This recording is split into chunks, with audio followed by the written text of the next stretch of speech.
Ladies and gentlemen, welcome to Hibiscus Sports Complex and the Basketball Queensland QSL Division 2 Grand Finals. We're here watching the Southwest Metro Pirates take on the Red City Roar in what is set to be a fantastic Div 2 Grand Final. My name is Regan Baker and I am joined in the commentary booth by QSL men's player Henry Marnie.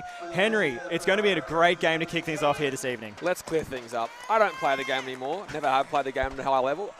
I'm lucky enough to coach QSL. Oh, you coached? I thought you were playing. Oh, mate. You don't want to see me play QSL basketball. It'd be pretty ugly. But, it's exciting. It's good to be here. It's good to be back at Pirates. Obviously, two really strong teams. And I think probably for this Pirates group, a group that's trying to prove they can compete at a QSL 1 level and hopefully move up to that division next year as well. And, in their second year of their grand final, according to a few of the people. So it's exciting to see them back here. And two teams that I think were 1-on-1 during the season. So, this is literally the decider for the series. So it's been an exciting game of basketball. Yeah, really looking forward to watching this one kick off as well. It's two teams that have had a really great season throughout. There's been some highs and lows, but overall they did what it took to get here into the grand final.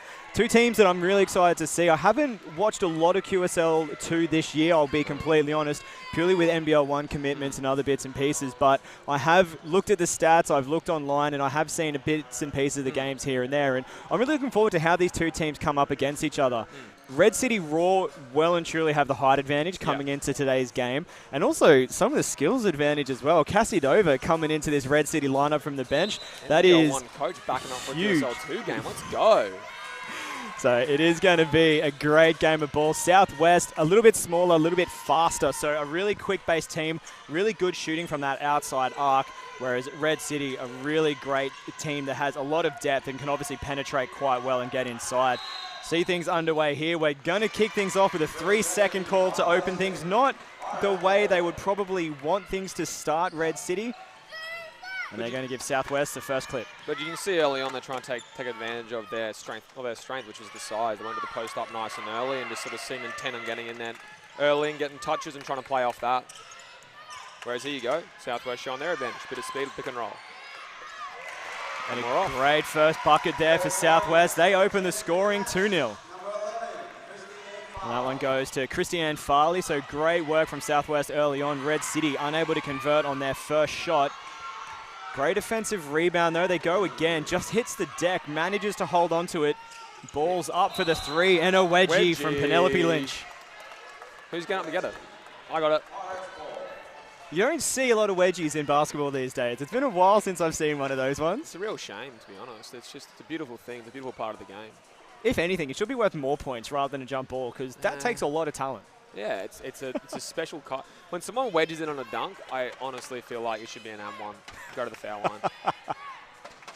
I mean, you're probably not wrong, to be fair. Wedging it on a dunk is, not a great life. Well, it has to be like a block into a dunk, I feel. I don't think you really ever get I don't think anyone's that uncoordinated that they can dunk it into a wedgie. Oh, great steal. Gets defense. Blocked, though. That's a great set there. Tupi unable to get the points. They do manage to get the offensive rebound, though. Back at it again. Put back from Mill, also no good. It's 4 times, already, still not a charm. But Red City really hustling on these offensive rebounds. But you're exactly right, Henry. A really physical game of ball to open up. I don't think it touched the rim on any of those shots. That's why we had low shot clock situation at the very end. Yeah, and it didn't hit on that last one either. But there's an offensive foul here from Southwest. Just a little bit too ambitious with that elbow. So that's going to go against Charisma de Saint-Laurent. And I feel like these first few shots down the court from Redlands, you can just see the nerves of a grand final really impacting them. Like they've generated great offensive looks, and it's not like they're overly contested, but you can just see the excitement and the energy and the adrenaline in their bodies just pushing the ball over the rim. So I guess probably looking at it as a coach and going, yep, we've generated great shots. Oh, yeah, we're down 2, but we've been hammering them on the O boards, and we'll keep going to it. Shot clock on 5. Deep 3-point shot is well off there from Morrill. Southwest, good hustle on the defensive rebounds. They go on the move now. Christy Lee Farley just couldn't quite get that pass away. Ball rattles around and out of bounds. Cassie Dover checking in.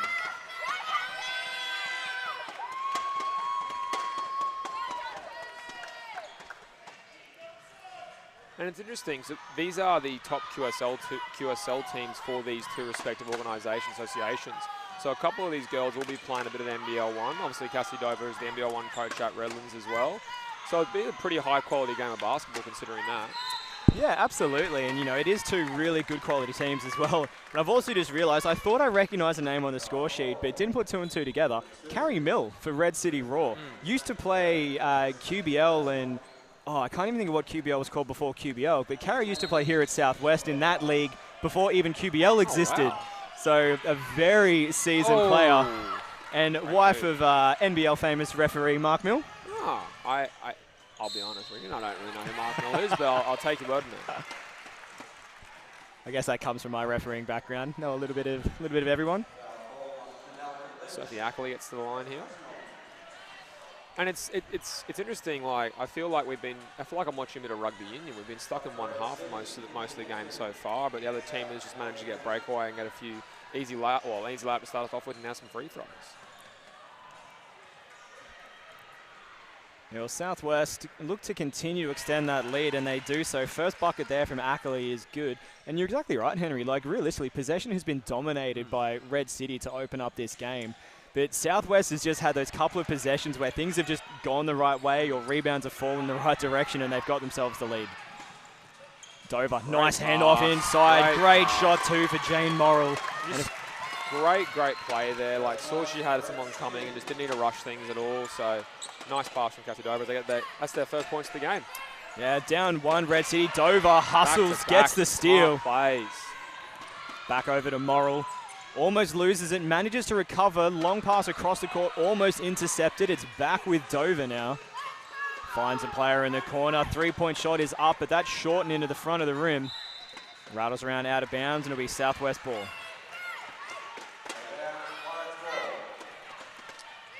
It's interesting. Red City have made subs early on, but haven't lost any of that size inside either, which is a great move for them. I mean, if you can just keep subbing like for like and keep the size advantage, you're going to really do a good job in this game because they've controlled the possession game through a few turnovers off some ill decisions from Southwest, but also their O board. So Chambers now for Southwest. Takes the contact, dishes out. Pull-up jump shot is up and down. That's beautiful from Dela Cruz.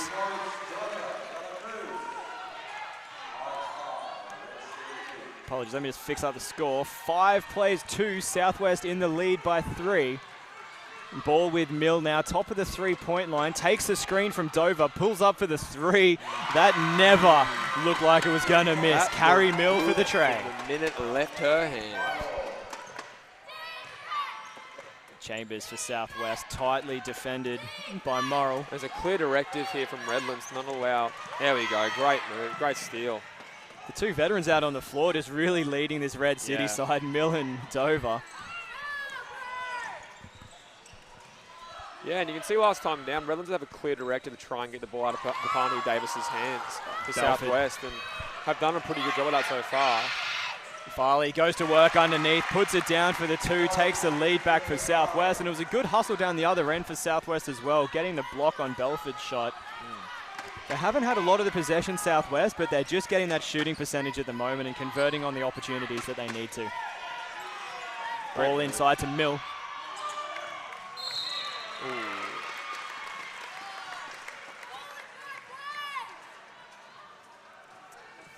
The second team foul there for Red City. 2 apiece at the moment, just over 4 minutes played in this first quarter. And I will say, one thing I noticed when you watch a Red City basketball team play, whether it be at under 16s, whether it be QSL or the NBL 1, the support for this organisation association has been fantastic. And it really, you know, when you go look at their social media campaigning and just look at the actual organisation themselves, they do a fantastic job of really fostering a great environment for players and fans to support in. Yeah, absolutely, and you just need to take one look behind us as well, and you look at the crowd, it's probably a 50-50 split between the 2 organisations as well, so Red City really coming out in numbers here to support their team in an away game, and Southwest as well, they've well and truly, you know, brought out their supporters and whatnot as well. And, of course, to everyone watching at home too, obviously with COVID still around and people obviously being away and whatnot, it's great that we can actually bring these games onto the internet as well so people can tune in remotely. And that was the thing, like, it's great. Even, like, we're obviously in NBA off-season and NBL off-season, but we still have so many NBL 1 games to watch, and the access to NBL 1 has great bucket, great putback. Now they're starting to take advantage of that advantage they have with the offensive rebounds. It is the great thing about what's happened over this whole COVID period has been forced to make basketball more accessible in Australia. And it means, like, I can coach in the morning, go watch GPS first 5 games in the afternoon, and then rock up here to watch some QSL 2 basketball, which is fantastic. Yeah, absolutely. And it's been a really interesting development over these couple of years in terms of how sport has been brought online, as there's a huge foul after the bucket. So Chambers, she won't get the points, and she had landed when that contact occurred. So what's the call there? So it's just a regular foul after the shot, so it's just going to be a sideline ball for Southwest. Just a little bit too over keen to try and get that block shot, from Penelope Lynch and picked up the foul. But yeah, the amount of sport we have access to online now, whether it be through the NBL 1 app, whether it be through KO Sports, whether it be through YouTube like this, like the one thing that probably one of the only good things about COVID is bringing sport and everything online. Chambers takes it through contact again. That's another foul for Red City. Starting to rack up a couple now. That'll be the 4th. I believe that one was on Cooper. Yeah, it was on Cooper, not Belford, because Belford, that would have been in a second if she'd gotten that. And they kind of need her. They're not going to need her for the size. What I like here from Redlands is they've kind of mixed in the younger girls with a few of the more experienced vets, and it actually works quite well in their favour, because the older girls actually end up taking good control of the game and just sort of rein them in. And it's a nice combination as well. Great steal. Yeah, McHugh just couldn't quite get that pass around the corner. Great job from Red City to clean it up. Ball's with Belford now at the top of the 3. Just looks to slow things down a little bit. Hands it into safe hands with Mill. Kicks back out to Dover. Dover finds a pass into the corner. Work inside. Couldn't get it there. $1 million move, 50-cent finish. Great tight defense here. Gets the steal. Come on, rebound. Good job.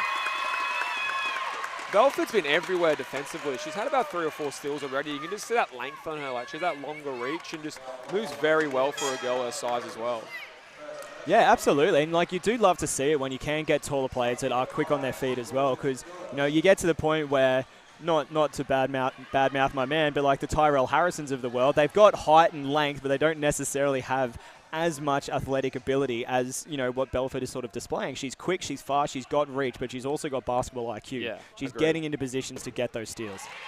Yeah, it is very rare to find the combination of height, athleticism, coordination, and IQ. And that's why when we look at where basketball's going now, those sorts of players are the ones that get paid millions of dollars over the NBA. Back into this. Well, Belford hits them both, takes the lead to 2 for Red City. I'm going to say a very unfortunate foul there for Red City. Shots? And that will be team fouls as well. So we're going to take a walk down the other end of the charity stripe for a couple of freebies. And it's an interesting one where we haven't had a single timeout called yet.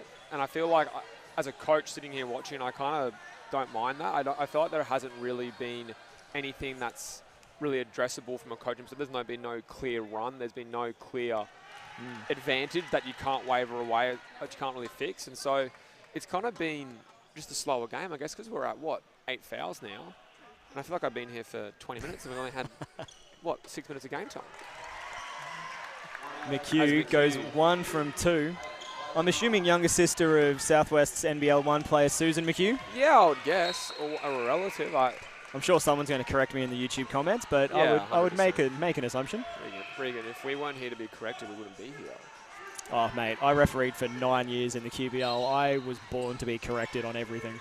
Yeah, because you're wrong half the time. so says every coach. Long shot there, no good from Red City. Cassie Dover, she's a little bit of everywhere as well at the moment. 7 seconds on the shot clock, rounds the corner. Wow. What a pass. That had about an inch of room to either not be there or be there, and she found that inch. That was a nice pass. Another turnover. And again, just continuing to talk about Belford for a second as well, she read that pass like a book.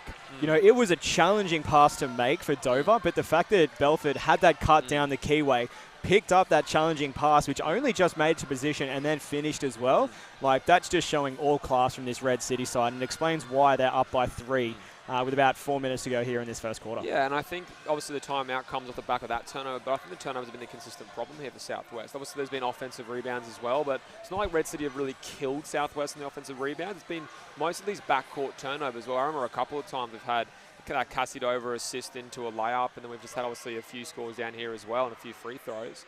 Look, to be honest, I think Southwest is kind of lucky they're not down more. I feel like if you're, net minus 10 in the possession count, you probably should be down by more than just 3 points. So that's probably what Coach De La Cruz is telling them right now, is just take care of the ball and box out and trust our process. And if we do that, we'll be back in this game very easily.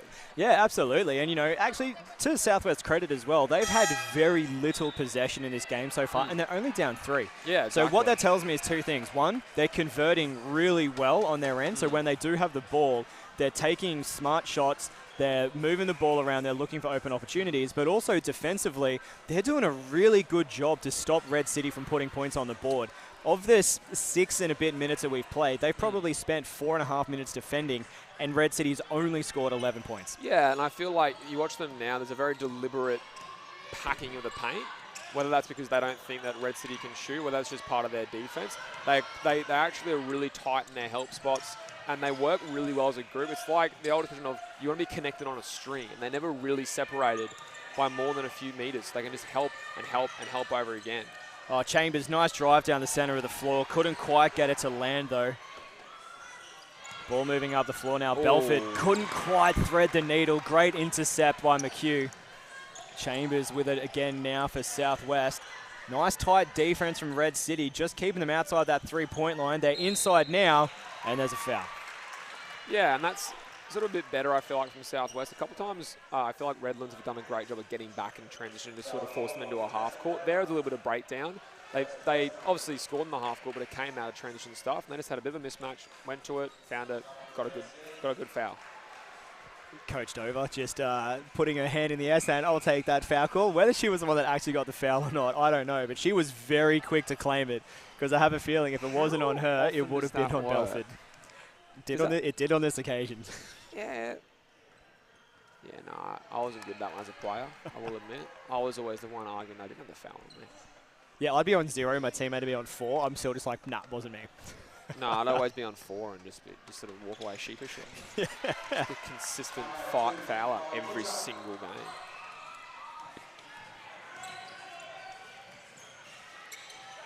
And again, just every time Red City comes down, they just see an absolute wall of purple and gold jerseys. Travel on that occasion. So again, great defensive hustle there from the Pirates, forcing Red City into another turnover. Only down by 2, 3 minutes to play in this one. And you might have feel pretty confident here if you're Pirates. They'll only be down 2, as we talked about at that timeout break. If they get a good score here, a good look, they have the foul advantage the rest of the way with 2:40 left. They're shooting free throws on every foul. They've got to take care of the ball. That's really all it is right now. Great steal from Red City. Couldn't convert. Second chance opportunities down, though. That's a great putback from Morrill. It was an unlucky first attempt from Cooper in the first place, but again, just really great teamwork. Morrill just came through the back, picked it up, and put the putback down for the double. Yeah, and there's going to be a pretty deliberate tactic here by Redlands to actually try and force this Pirates group to their left hand. Like just that time down, they pretty much just shaded onto their right hand, forcing them left. And, it's a simple tactic, but it's one that actually can work at a reasonably high level of basketball. Here you go. Give me one. Oh, great offensive rebound, though. Followed her own shot, picked it up. Couldn't get the rebound. There's a foul on the rebound. And there's 2 shots. Chambers is going to get to walk the length of the floor for a couple of freebies. And I think Southwest Metro want their money back because they're just not going to play offense that much. It's either they're shooting free throws or they're playing defense, seems to be most of the game. Yeah, they got that foul against Cecilia Tupi from Red City, her first. So we might have a couple of girls here in foul trouble. Look, it's well and truly going that way. I think that was around about team foul number 8 from Red City, so they've got a couple on there. So I know Belford's got 1 or 2 already, so as long as they're sharing it around, they might get away with it, but definitely just need to start looking at the way they're playing defense and just making sure they're keeping those hands out. And I wonder how long Mills sits for, because I feel like Mills kind of gives them a nice calming presence. Like she's done a pretty good job of off those turnovers, not trying to force it too much and actually just getting a good look. Yeah, and she's been doing a really good job as well, just bringing some energy to the side as well. Like you said, very level-headed, brings the energy, and just such a smart basketball player as well. Just like a situation like that was just dribbled right towards where there were two defenders, where there was no real need to, and there's so much space around the court. Just a player like Mills would avoid that situation, just get you into a set. And here she comes back into the game. Here you go, Pirates into some sort of floppy action. Ooh. It wasn't a bad shot opportunity there from Farley, just didn't get the friendly bounce off the back of the rim. Going to be a foul from Southwest though. And we're approaching the bonus here for Redlands as well, so one more and they're shooting two as well. And here's Mills checks back into the game here. That foul was on Christy Lee Farley. That's her first. Oh yeah, only 4 team fouls for Southwest so far, so they've done a little bit of a better job of keeping their hands out. Free throws from here though, as we see Red City look to attack the bucket again. Yeah, so it looks, if I had to look at it, I would say Pirates sort of playing a pack line defense. They're forcing towards the middle. And for those who are unlucky enough to listen to me on the Gregory Terrace broadcast, when it comes to pack line defense, it's all about that high split and the high nail help. It's essential, because if you help early, it essentially forces kickouts. And if you have good rotations, you can then avoid getting threes hit on you. However, if you help late, you're then susceptible to duck-ins and step-in passes from the short corner on the opposite side of the floor. And Pirates have done a really, really good job. That's another great example there of just walling up, showing length, and forcing Redlands into where the help is. Man, you can't be so hard on yourself either. You make up one half of the absolute dynamic duo of the Gregory Terrace commentary team. Yeah, one half. What a lesser half. Oh, mate, considering the other half is me, you're definitely the better half. We had Braden every so often, though. Yeah, it was good having Hesselhurst fill in last week. That was great. Good. He was meant to commentate with me this morning down at TSS, actually, but he's flat out with NBL 1 commitments at the moment, so... Yeah, I think leading a 17-0 Logan team might be a bit more important than a TSS just... I don't mean to be rude, but just putting that out there. And again, just... Pirates just really active. And the girls are doing a fantastic job of, and you see it a lot in junior basketball, and obviously senior basketball a bit different. Great move by Mills, and she just takes advantage of it there. They just do a great job of not losing track of where their man is in the half court. Their head's on a swivel. They're looking man ball the entire time. There you go. Nice drive. Oh. That was unlucky. Great hustle on the offensive rebound. Putback's no good either, though, and that'll round out the first quarter. It was a good look to try and close things down there late in that first from Southwest. Couple of good-looking shots. Just couldn't quite get that roll. 11 plays 15. Nice, close, tight first quarter of action. It's really been a tale of two very different sides here. Red City has dominated possession, and I feel like my neck's been cranked left the entire game so far, but Southwest are just shooting at a really high clip to keep themselves in this one, only down 4. Yeah, and I feel like Southwest, you're encouraged by the last few minutes. Whilst they didn't close the score down really at all, I felt like the turnovers were down, the O-boards, they're doing a better job boxing out. Mills obviously got a great basket just down there, but they've actually been excellent in their half-court defensive philosophies. And also the foul count's 4-8, which proves that point. And then down here in the half court, they just been a bit more deliberate. They went to a few post-ups, went to a few pick and rolls, and they're getting to wherever they really want on the floor against this Redlands defense. And I feel like if you just consistently do good things over and over again, a good result will come of it.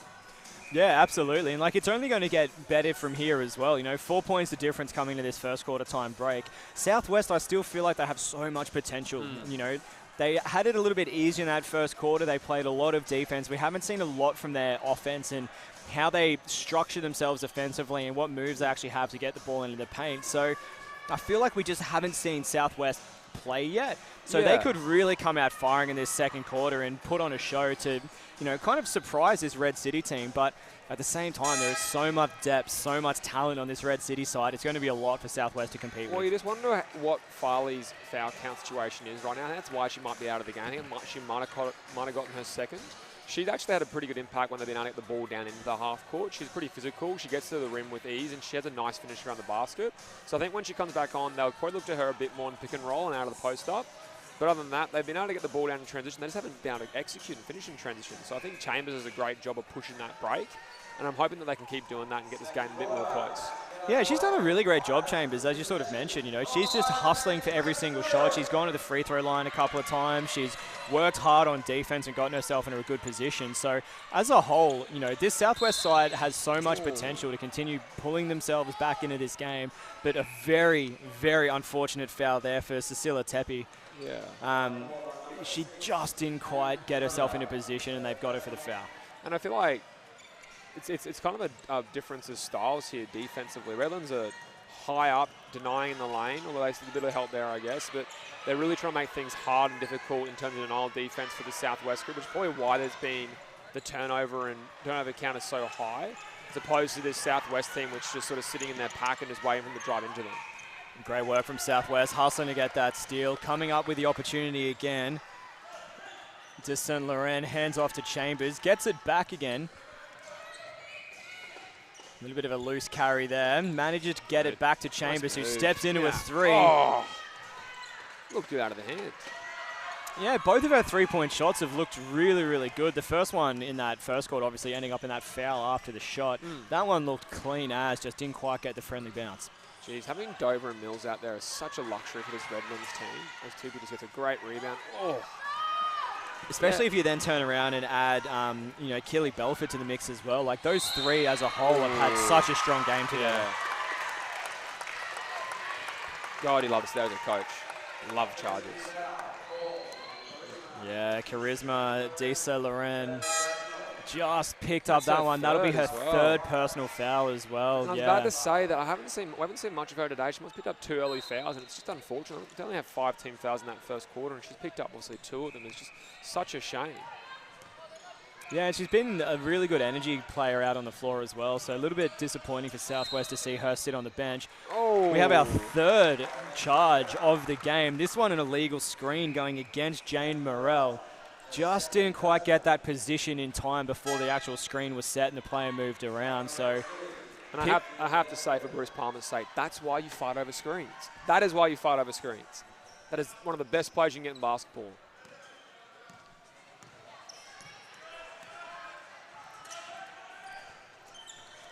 A minute and a half into this second quarter. Farley has it for Southwest. Bit of a fumble. Oh, bit unfortunate there, I thought. Yeah, she fumbled the ball, regathered, and then held it. So I don't know if I agree with that decision, but either way, Red City are going to come down with the beneficiary of a travel call on Farley. See, and usually when you do something that looks awkward, you get the benefit of the doubt. There, she just, you know, no benefit of the doubt. Yeah, well, a fumble is a loss of control. So technically speaking, you can regather. As long as you don't re-dribble, it would have been fine. Nonetheless, yeah, great screen, big pick. Belford couldn't quite get it away. Chambers has it now for Southwest. It looks like, there we go, great. Oh. That's unlucky. That was a great inside cut from Farley and a beautiful pass from But Mills Chambers. again just showing that experience, just stepped right where she knew Farley was going to go. Milford gets to work and just draws 2 fouls. She is a hard guard. Like, she is probably a good head taller than most of these Southwest girls. And she's probably as skillful as most of their guards. So it's been tough out there for this Pirates team to try and stay on top of her. Yeah, absolutely. And especially when she does have really, like, sort of long wingspan as well, because she can just reach for that ball above the heads of any of these Southwest girls. And it just, like I said, just has really great basketball IQ as well. She gets herself in a good position. She looks for those opportunities and hustles hard underneath as well. And this is, I think, her 3rd trip to the free throw line now as well. So just having a really great clip across the board.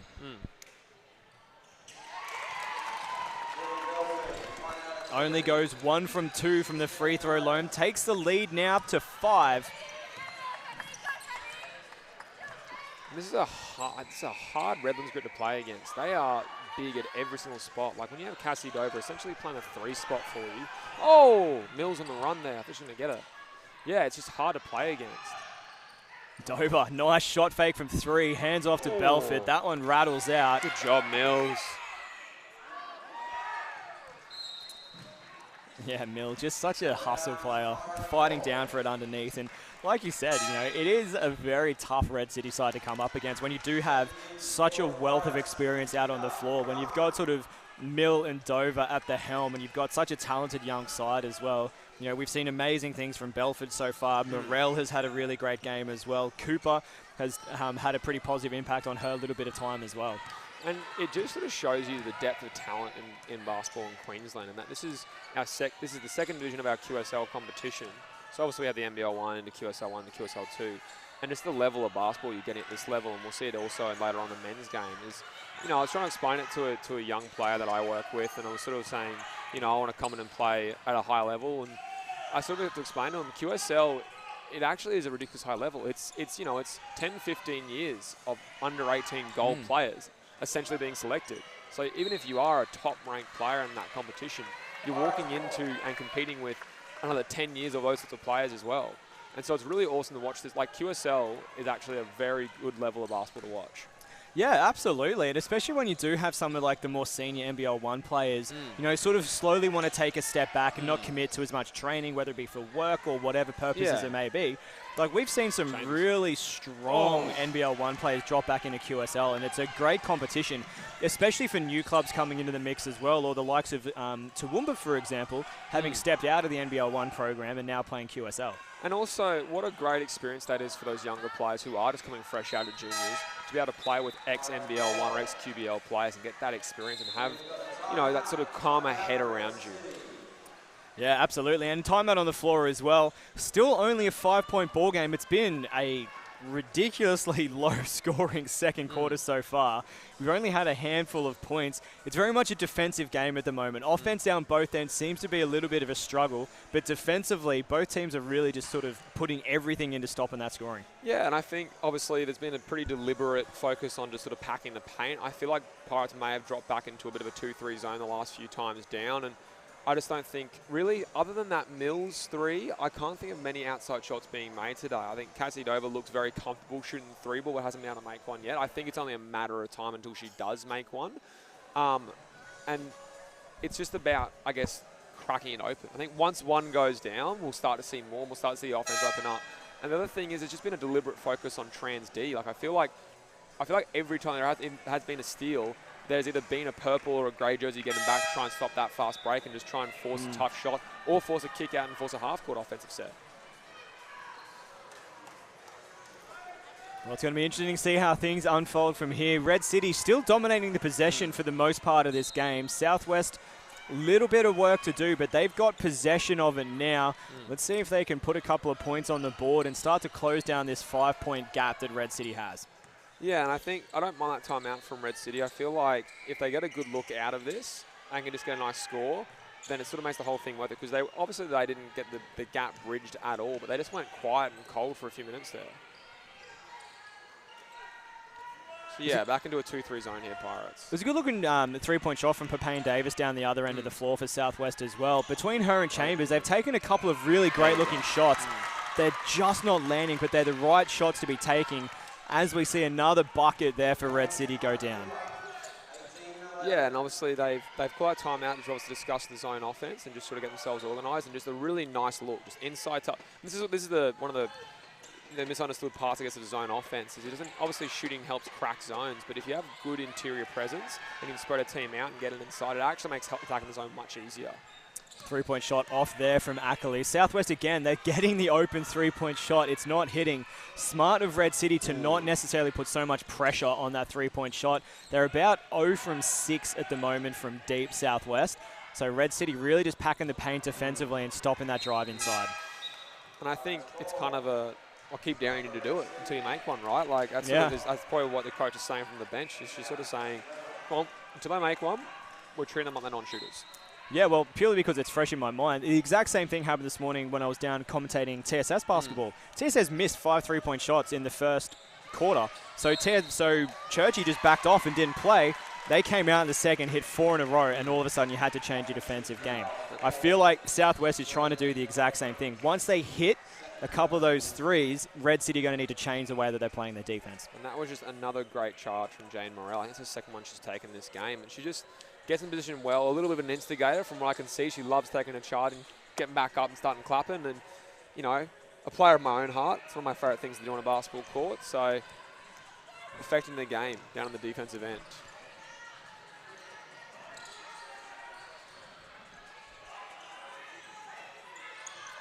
Cooper hands back down to the corner. Red City with 10 seconds on the shot clock, needing to go to work. Cooper fires one away. It's off. No Mill again. Oh, my God. Offensive rebound queen pulls it, gets the bucket, and one. Carrie Mill doing work for Red City. Yeah, and just she's the smallest girl out there for this Red City team, and I think that she leads them in offensive rebounds. And here we are sitting looking at this Redlands lineup and going, oh, the height will win it for them in terms of the offensive boards, and I feel like it's just been Mills all game with just offensive putbacks. And again, it's just that insane basketball IQ that she has. She's been around the competition for so long, and she would know a lot of these junior Pirates players as well, having played in the league for so long, having been a Southwest Pirate herself back in the day. You know, she just has so much basketball IQ where she can get herself into the right position. She knows the shot's going up, where to be for the rebound, and she's just reading every play like a book, and she's really doing a great job to keep this Red City team in the lead. She just knew exactly when to slow down, exactly where to get to, and bang! Hits exactly for the assist. And that's a smart timeout there from Southwest after a 4-0 run, nice and quick from Red City. Take the lead to 11, so they're going to go to the bench and have a chat about it. It's starting to come together now for Red City. Southwest did a good job defensively to limit their scoring, but things have started to pull away. Yeah, well, I wonder if they go back into their man here. So they also got into a 2-3 zone there for a bit, and that was the cause of the Redlands timeout, I would assume, in that middle of that second quarter. And now they've just kind of picked it apart. It's been since that timeout a 6-0 run. So I wonder whether the coach for Southwest goes back into their man here just to see whether he can get a bit more success. If I'm him, I'm saying let's go back to man, let's box out, secure rebounds, let's just push the break. Push the break. Because right now they're just not getting enough consistent half-court offense to justify slowing the ball down. Yeah, well, there's still a little bit of work to do from Southwest, and I think you're exactly right. You know, the minimal time that they do spend on offense, they just need to look for those open opportunities. At the moment, they're settling for three-point shots, and they need to get inside. And credit where credit's due. Red City has done a really good job of packing the paint. And like, you just look at the size of them out on the floor. You know, they are significantly taller than what the Southwest side is. They've got length, they've got height, they're packing the paint, they're stopping those drives down the center of the floor. And so Southwest are settling for three-point shots. And while we don't have stats in front of us, I'm going to surmise a guess. It's about 0-7 from deep for Southwest. And that's the thing, is that I look at it like this, and it's length across the three positions, not just the two. So like obviously this is the smallest group we've seen on the floor, I feel like, for Redlands, with Cooper at the 3. And Cooper at the 3 is as big as Farley at the 5 for Southwest. So it's just huge. And there we go, another defensive change. I think they're into a 1-2-2 zone now, Pirates. Mills just holds it up top. Finds that inside pass. Great look. Back outside to Belford. Three-point shot off was short. Same team, guys. The Southwest now on the move. Ooh, referee down. You don't see those very often. Yeah, it's just, that's what he got there. Tripped on his own shoelace. He's up and on the move again, though, in good spirits. Ooh. Contact there from behind from Penelope Lynch. There was a bit of a smile on his face as he got up. I think that'll be 3 for Lynch as well. She's walking straight to the sideline. She knows she's off. That will be 3 fouls for her. We haven't seen her play that much because of the foul trouble. I think she had 2 quick ones early in that first, and this has been sort of her first extended run since then. Similar to Descent Laurent from Southwest, you know, she's just comes on the court, unfortunately picks up a couple of quick fouls and then has that substitution again. So, yeah, it is a little bit challenging when that does happen, but I'm sure we'll see them back out on the floor again in no time. It's not really a downgrade when you sub in Cassie Dover. Like, bang, there we go. There's one. We were talking about it. That's all they needed. They've seen the skies open. It's starting to rain for Southwest. 1 down. Many more to come. To 8. Yeah. So it always helps seeing that first one go through the bottom of the net, though. Once you've got one, the confidence starts to creep in. Great cut from Belfort off the weak side. And again, Red City not to be outdone. Go to work straight away. Close the gap. Sorry, reopen the gap back to double digits. Nice shot fake there. Going inside, off the glass, too strong, but Farley was right there. Nice pass. Put back. We'll count it as a pass. Yeah. An assist is a better stat than there you go. rebound. Oh, Tough good luck job. there from De La Cruz, but Southwest again just going to work, put another one on the board. So they're in Couple this of quick 1-2-2 buckets in the press row. Back into a 1-2-2 zone. It's worked quite well. Foul at the back. Well, gap back to 6 after a 4-0 run from Southwest, but Red City not to be outdone. Farley's just got to be smart there. No helpers back to middle side and just cut it off baseline. Just let no man get too far deep and too deep baseline.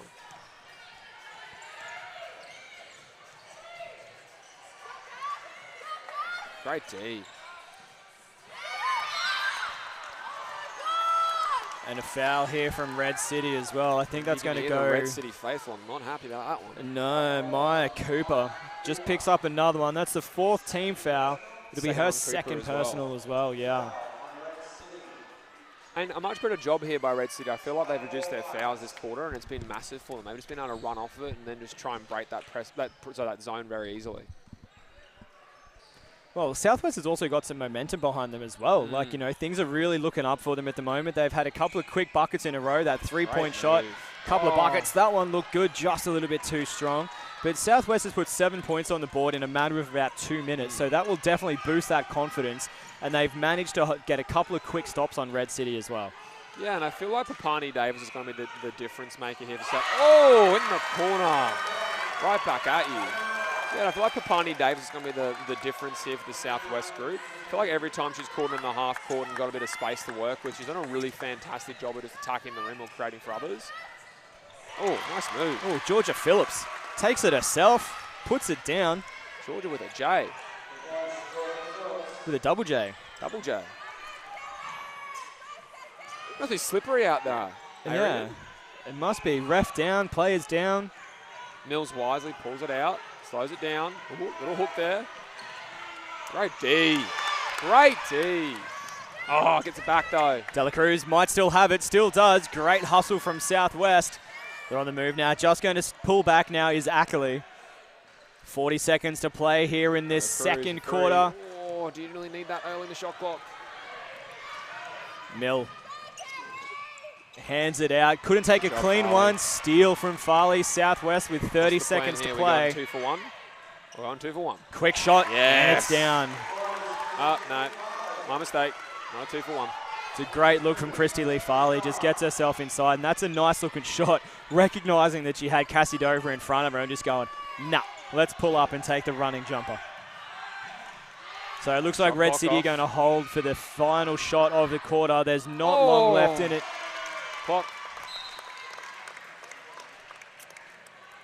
Unfortunately, Southwest can't advance the well, I wouldn't be able to advance the ball here anyway, obviously being the second quarter. But they have a timeout to draw anything up here, so they'll try and get a nice little heave. It looks like we're just going to put a little bit of extra time back on the clock as well. Let me just readjust here with what they've got in the stadium. We're going to have 4.6 seconds. So Southwest, definitely plenty of time to shoot. They're just going to have to be smart about how they do it. Short pass, inbound. They easily break the press. Long three-point shot. Was almost on track, just didn't quite have the legs to get there. A great second quarter of action. Red City managed to extend the lead out to 7. 22 plays 29. Henry, what are you predicting for the second half? I mean, obviously at the end of the quarter there, they went to that 1-2-2 zone, Pirates did, and I feel like they're going to stick with that because they've seen a bit of success from it. Obviously the extension of the 1-2-2 press, I mean, they might look at it and go, we had success, but I feel like it was pretty easily broken when players like Dover and Mills, just that experience and intelligence is how easy to break it. So if I was Southwest, I'd be going to that 1-2-2, dropping it back into the half court, maybe shooting a little bit of man. I felt like that their man defense, other than the offensive rebounds, is actually quite strong in that first quarter and kept Redlands to a pretty reasonable margin. But I think if you're Southwest, you have to be pretty happy with the end of that quarter. They were down. They're only down about 11, but it was a really tough 11. Like, they'd only scored 11 points in that sort of halfway through that second quarter. They put it together at the very end to get it to within 7. And I feel like it's a very, very easily winnable game for both teams. Whereas Redlands, I feel like if I'm them, I'm taking advantage of what my advantage is, which is experience, size. So I'm talking through that 1-2-2 zone. I am trying to find how I'm going to crack that open, look within concepts of our zone motion, trying to find ways to obviously trying to attack by skewing the odd side of the zone, trying to get high post touches. I felt like even in that 2-3 before, Redlands did a good job of getting it inside, but they just never really squared up and looked at the basket. I feel like if they do that, they'll realise that that Southwest backline isn't as big or as mobile as they are, and they'll be able to get to the rack, and either they're going to be putting it up for a layup or getting offensive rebounds. Yeah, well, that is the halftime break. We're going to take a quick one as well. It's been a fantastic first half of action so far. 7 points separates these two teams, but I have a feeling we're going to keep this nice and close throughout. Stay tuned. We'll be back in just a moment with the second half of action in the QSL 2 Women's Grand Final between Southwest Metro and the Red City Raw.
back with you here live on the Harry Haxton Court at Hibiscus Sports Complex.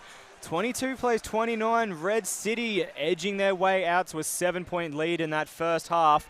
We're back, and it's going to be a big second half of action. Regan Baker, Henry Marnie on the commentary. Henry, it's going to be a big second half. Southwest a little bit of work to do, but it's definitely not out of reach for them. I feel like if we get a kill, so 3 stops to the Southwest, and just push the ball off the break, we're in a good situation here for a good game of basketball. It's been somewhat like a rugby game in terms of the physicality, in terms of the scoring, I feel. So I'm excited to see that continue. I do love that brand of basketball. I do love that tough brand of basketball. So hopefully we can keep it going, and hopefully it stays close for an exciting finish. Absolutely. Red City going to kick things off here with the inbounds pass to Cassie Dover. She's going to lead her team from the court. Let's see what they can bring out to start this second half. Southwest, tight defense to open things up here. Carrie Mill has to hand down to Dover in the corner. 6 seconds to shoot now. Cross-court pass, a little bit too wild, and that one goes out of bounds. It's that 1-2-2 zone again that Southwest have come out to start the quarter. That's really sort of disrupting Redlands here. And you wonder how much Redlands can hold up that disruption defense they've been playing. Obviously, they're denying wings, not letting anything easy get to it. What I do like, though, is Papani Davis is kind of just start with the ball in her hands and isn't just waiting for it and being able to take him out of the game by them just denying it. Farley unlucky there, I feel. Yeah, that's a tough one, especially considering that's going to be her 3rd foul as well, I'm pretty sure. I think this is a great adjustment by Southwest here, just to drop back to the half-court 1-2-2. I think I talked about it before the break. Like, they just weren't getting enough out of that half-court or 3/4 court 1-2-2 to really justify sticking in it. And now they've just gone to their half-court. I feel like they're just going to be able to show length and really disrupt Redlands here. Interesting. So they're just not getting out of the corner on the corner touch. Yeah, well, it's a great job from Southwest so far. They're making it hard for Red City to actually penetrate. Can't leave her open. Maybe you can. They got lucky. Mill hustles for her own rebound, though. They'll call that one a 24-second violation, but pretty sure it hit the rim. It definitely hit the rim, and she rebounded it. The rebounded shot definitely didn't hit the rim, but the initial shot did. Yeah. So we're going to have a fresh 14 seconds and Red City ball on the baseline. Say. Yeah, the first one definitely hit. I agree. The putback, I don't think hit. She put it straight into the glass. But I also felt like she had the shot off before the shot clock even violated anyway. Which is why I was confused. Maybe I'm missing yeah, I don't know. I'm not too sure either. Either way, Red City's going to gain the ball back again. Dover, corner 3, gets her own rebound. That's 2 offensive rebounds in a row for Red City. Mills again. Can't get rid of her. Everywhere. Dover, great tight defense here from D. St. Laurent, 2 seconds to shoot. I think that one just got off. It did. Rebounded by Southwest, though, so great opening minute and a half of defense for Southwest. Oh, you just got to be a bit more controlled there. Good job, De La Cruz. That was a minute and a half of offense for Red City there. Yeah. Between offensive rebound and offensive rebound, they had the ball for a minute and a half to open up this quarter. So Southwest needs to get better at rebounding because they can't let Red City have the ball for 90 seconds. Well, that's one of the ways you attack a zone, right? It's just because you're not going to be matched up. You're just going to be able to box out as well, and you'll be able to offensive rebound the entire time. That was great defense from Farley. They pulled the defensive rebound. So even though of this 2 minutes we've played so far, Southwest has had possession for all of about 7 seconds. They have made sure that Red City hasn't scored. And I don't mind that from Southwest just there because I feel like during that first, great finish by Jordan Smith. I feel like the first half, Southwest are really stuck in the mud trying to get into half-court sets, whereas now they're sort of coming out of transition, pushing the ball a little bit, and not letting Redlands get set into that really big half-court defense. I only just realised that I'm sitting next to ex-Pirates legend and current Red City Raw legend, Peter Pollock. Ah. Didn't know, otherwise I would have had him on guest commentary for the evening. I can walk out if you like. No, I said guest commentary. We can't replace you, Henry. Yeah. Thanks, William. Dover. Cassie Dover. Just taking her time. Great cut. Georgia Smith on the weak side. She's come out strong here with 4 points. Just really safe, like safe hands, safe finishes around the basket. And this is some quality third quarter action from both teams as well. A very free-flowing 3 minutes into this third. Both teams doing a really good job to, dry up the fouling and whatnot. Cassie Toe with a few choice words there. Hence my sudden stop of sentence because I was just too busy laughing. Yeah. It'll be 11 seconds on the shot clock now for Southwest, down 9. And I feel like what Cassie Dover's done really well today is she's kind of taken Farley out of the game. I feel like Farley, and one to Pani Davis, but I feel like Farley had an impact early on. And since Cassie Dover subbed into the game, she's really just done a good job of just staying on her feet, not letting her get around her, and just really nice hands around the basket, just stripping her a couple of times. And, like, to Southwest's credit, I know I've said this a couple of times, but they are really converting on the minimal amount of possession that they've had. Red City, in the opening 3.5 minutes that we've played, they've probably had possession for like 3 minutes of it, and yet Southwest has still managed to put 6 points on the board. So they're doing a really good job of gaining the ball, putting it in the bucket straight away, and then just spending the next 30, 40 seconds playing tight defense to stop Red City from scoring too much. And that's St. Loren's 4th foul, I think, now. So she's back to the bench again. And just, I mean, at some point, you just be smarter. Like, that foul is completely unnecessary. Like, Redlands had the ball. You had no chance of getting it back. And it just seemed like a frustration foul. It's not a bad thing for Southwest, though. Chambers checks back in. Yeah, you don't mind that as a sub. No, absolutely not. She's done a really good job for this Southwest side, just controlling the ball, taking some really good shot opportunities as well. That's a good-looking shot, and it's down. She can shoot, she can play defense, and she's a good athlete. What more do you want? Yeah, absolutely.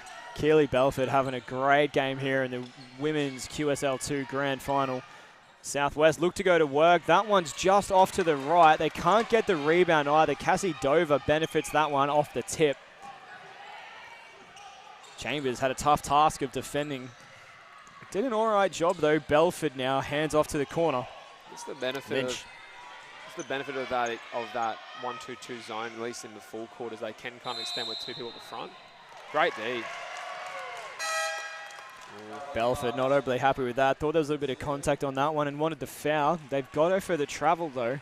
I feel like that was a nice, healthy discussion. Very productive.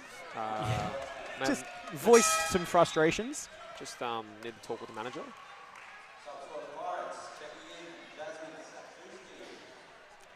And I feel like Southwest are kind of hard done by here.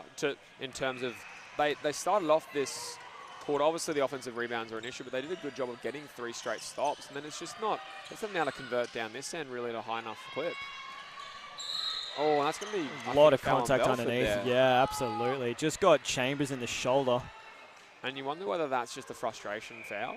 Just, I haven't got one down the other end, so I'm just going to throw one at someone and see what the ref does with it. It almost looked a little bit accidental. I feel like Mill was a bit of a reenactment there.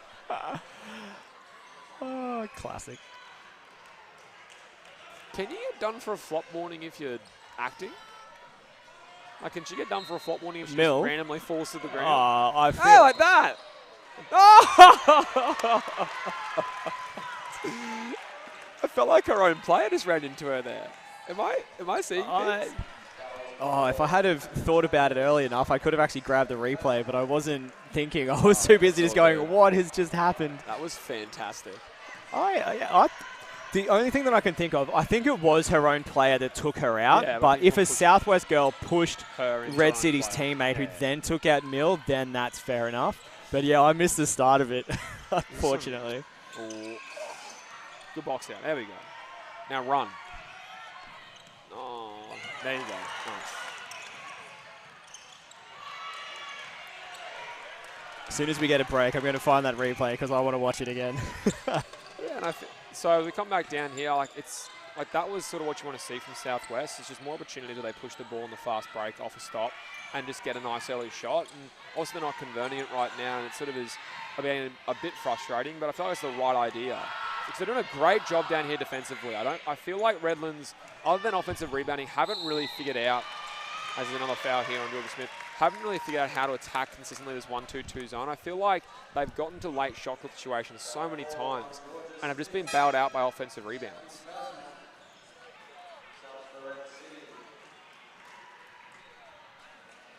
The good news is, I think I have the replay. Next break? We'll pull it up at the next break. Yes. I want to see this.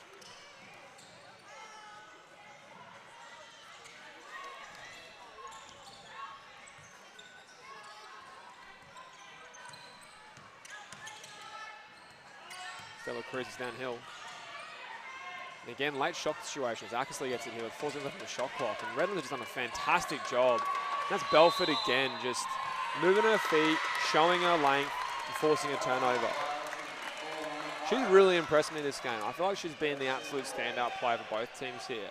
And it's not been because she's been scoring that much. She has put points on the board, but she's just been an absolute menace defensively.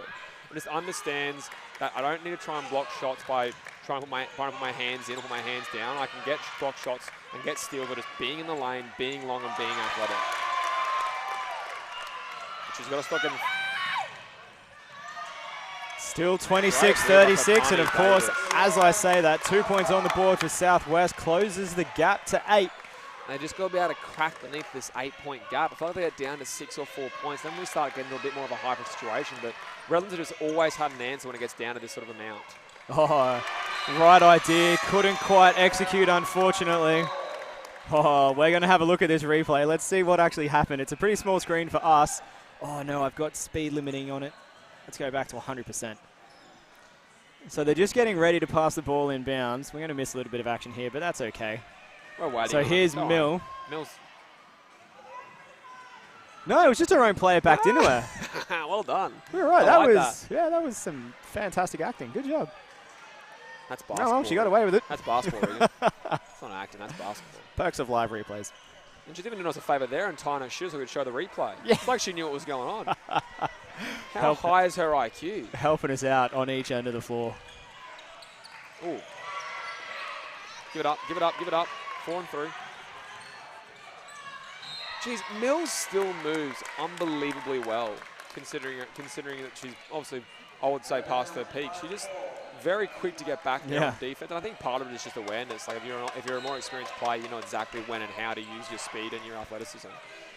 Oh, there you go. That'll be the 4th foul. It'll be a 4th foul with 3 minutes left here on Redlands. And if I'm Southwest, I'm just going to the post. I feel like Redlands haven't really had an answer when they get down low there and just been fouling quite a bit. Belford clear back into the game with Cassie Dover. So 4 fouls now for Red City, if I put it on the right side. Inside pass, almost stolen. Managed to get it back again, though. Southwest now 8 seconds. They fire the triple. That one's off from Ackerley. And it's just been that all game, hasn't it? It's looked online, but it's short or long most of the game. Dover with it now. Just wants to slow things down, set up this offense. And Pirates back into man again here. Oh, great job from Papan Davis not to jump on that Mill shot. And I feel like Southwest has been a really, other than the offensive rebound, have been a really strong defensive team and have really actually done a great job. Just having down to really control the ball into the turnovers, and then that problem again, just boxing and rebounding. Yeah, Dover just Dover's too strong. Yeah. Hustles away inside, tries to kick it out, can't quite get it there. Southwest comes down with the steal. That'll be 2 shots. Oh, I will too. I was going to say almost an unfortunate foul because Chambers was going to have the free run down the floor with only 1 defender, but you're right, that is 5 team fouls from Red City. So she'll get to walk the length of the floor, and this will be Chambers' probably 4th trip to the free throw line now, I'd say. And it's all been off. She had probably 3 trips earlier in that first quarter when Redlands were in a bit of foul trouble, and it was the same sort of situation where she would try and push the ball and get a little bit of a clip and a blocking foul. And I feel like if you're Southwest here, as I said before, I feel like you just need to be deliberate here with your post touches and just trying to draw contact. I feel like the referees are calling a lot more in transition than they are in the half court.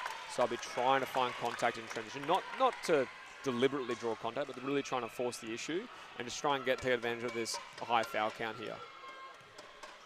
So Chambers doesn't drop the first. Second one looked good just off the back of the rim. Hustles and gets her own rebound, though. Offensive rebound on a free throw. Ackerley now steps into the top of the key and hits it. Out of the hand.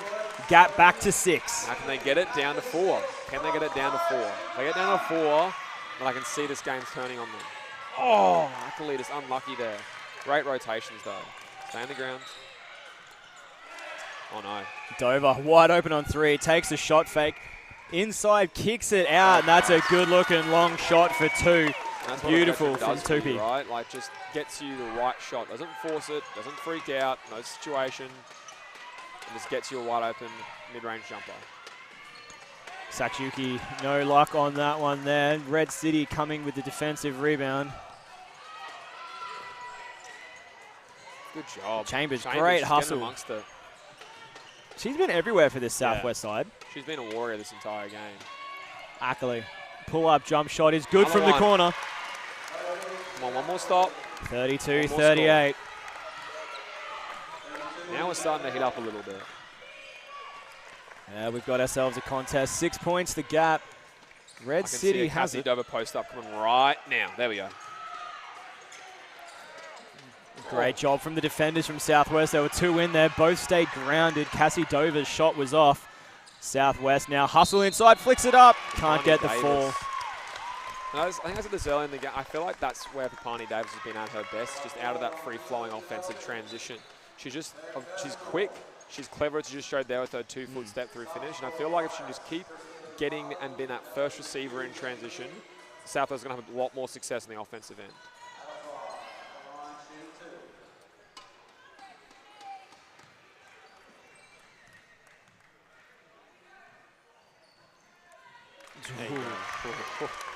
Home rims. Yeah, managed to just get that one to rattle down. Papani Davis closes the gap to 5. 4 with a second make. Second is good as well, a lot cleaner. 4-point ball game for a team that hasn't had a lot of possession. They're keeping hungry and in this one. Yeah, and I like the switch back here to man defense for Pirates. As I said in that first quarter, I felt like that was their advantage. They did a really good job just packing the paint. They can box out and rebound consistently, and they'll do a lot better. And that's with Redlands showing their strength, which obviously is their size. And just mixing up that defensive pressure as well, just forcing Red City to just not continue to go back to the same old moves by changing between that 1-2-2 and a full court man. You know, it just forces Red City to be a little bit more creative with how they play their offense. And right now, it's been working for them. They've got themselves well and truly back in this one. Oh, wide open underneath. The defenders just lost her on that one, and Cooper goes to work, puts it in. Shot clock didn't start, so we're going to head back down to the baseline, I believe, for Southwest, and we'll just replay this possession. And it's interesting, obviously, with South getting down to 4 points, we're sort of looking like a good finish to the quarter here, but if you're Redlands, if you can keep this to 8 points, with Mill on the bench and getting rest and coming into that fourth quarter fresh, you feel like you're in a great situation, right? Yeah, absolutely. You know, and similarly for Southwest, you know, 8 points down, if they can make a bucket here, which they're not going to do after a turnover like that, Belford goes to work, puts it down. MVP right there. 10 points, the lead is a great thing to go into the third quarter time with. Southwest will have an opportunity to score though, but they just want to limit some of this damage to make their fourth quarter a little bit easier. That definitely helps. Great look there from Christy Lee Farley. Belford with it now for Red City. They'll have time for one more shot. Cassie Dover tries to set up the offense. Southwest defense is everywhere. McHugh has a tough job of marking Dover. Oh! Belford couldn't get it away in time. That'll round out the end of the third quarter. 8 points the advantage now for Red City. It's a healthy lead coming in to the fourth and final, but it's not home and hosed yet. Southwest still plenty of time to get themselves back into this one. Henry, what do you think of the third? Yeah, I feel like when Southwest had success there, it was when they made that man defense and about 1-2-2. What the 1-2-2 allows them to do is that it doesn't allow easy post touches inside, which is where Redlands had a bit of success. When Southwest has had Redlands driving and kicking, I feel like they don't have the outside shooting or the explosive off the dribble to really take advantage of that and have been able to run freely off that. It's when Redlands slow it down, get a post touch or an easy post touch, that Southwest has really struggled, because then it's post touch, the girls can all stand, watch, or cut off for that. And then when the shot goes up, they're in great offensive rebounding position, which has really hurt Southwest. So they can get Redlands driving the ball, putting a bit more pressure on them in the half, whether it's with that 1-2-2 or that man defense, I feel like they have a bit more success. And if I'm Redlands, I am just feeding the post on offense, and then I'm just showing my size on defense and then rebounding the crap out of the ball. If you can own the possession game like you did in that first and second quarter, you're walking away with a championship right here. Well, it is the championship game, and it's been a close one the entire way through. Red City have kept their heads above water throughout this entire matchup so far. They lead by 8 coming into this fourth and final. 30 seconds before we kick off the last quarter. And, of course, don't forget, we will have the men's matchup straight after this one as well, so don't go anywhere. We will have the men's game kicking off at 6 p.m.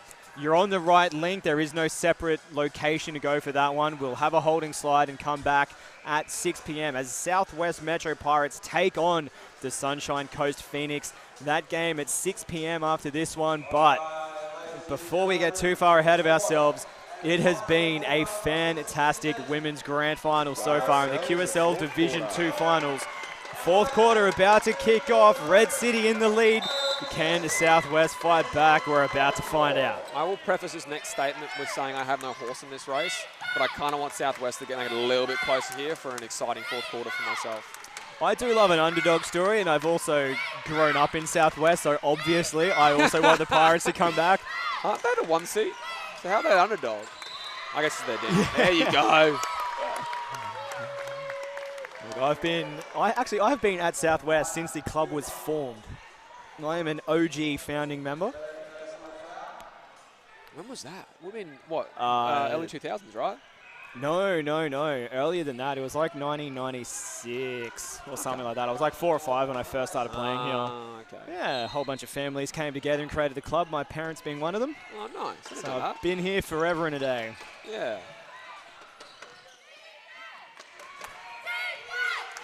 36-44. Southwest. Again by Redlands. 4, 3, 2. Needs to get it 1. away. Great It's away, block. but blocked.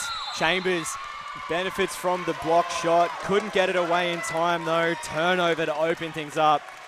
Red City, great defensive pressure for the opening 33 seconds. And I feel like they can just keep, obviously not of the block shot being such a, but they can just keep Southwest in front of them. This is going to be a tough game for Southwest to win. Yeah, absolutely. And like they've done a really good job typically converting on their offensive opportunities. But for now, for Southwest, it's all going to be about defense and getting defensive rebounds. That certainly hasn't helped. This has, though. Great hustle on that second putback. And it's just been a really big attention to detail here for Southwest, just the boxing out. As Redlands just, I was going to say at the quarter-time break, the one thing that could be Redlands' downfall was the foul count. Because there's a couple of key players. That's Belford's 4th foul there. She's been excellent for them today. And I feel like there's a couple of key players in that Redlands bench right now who are in foul trouble.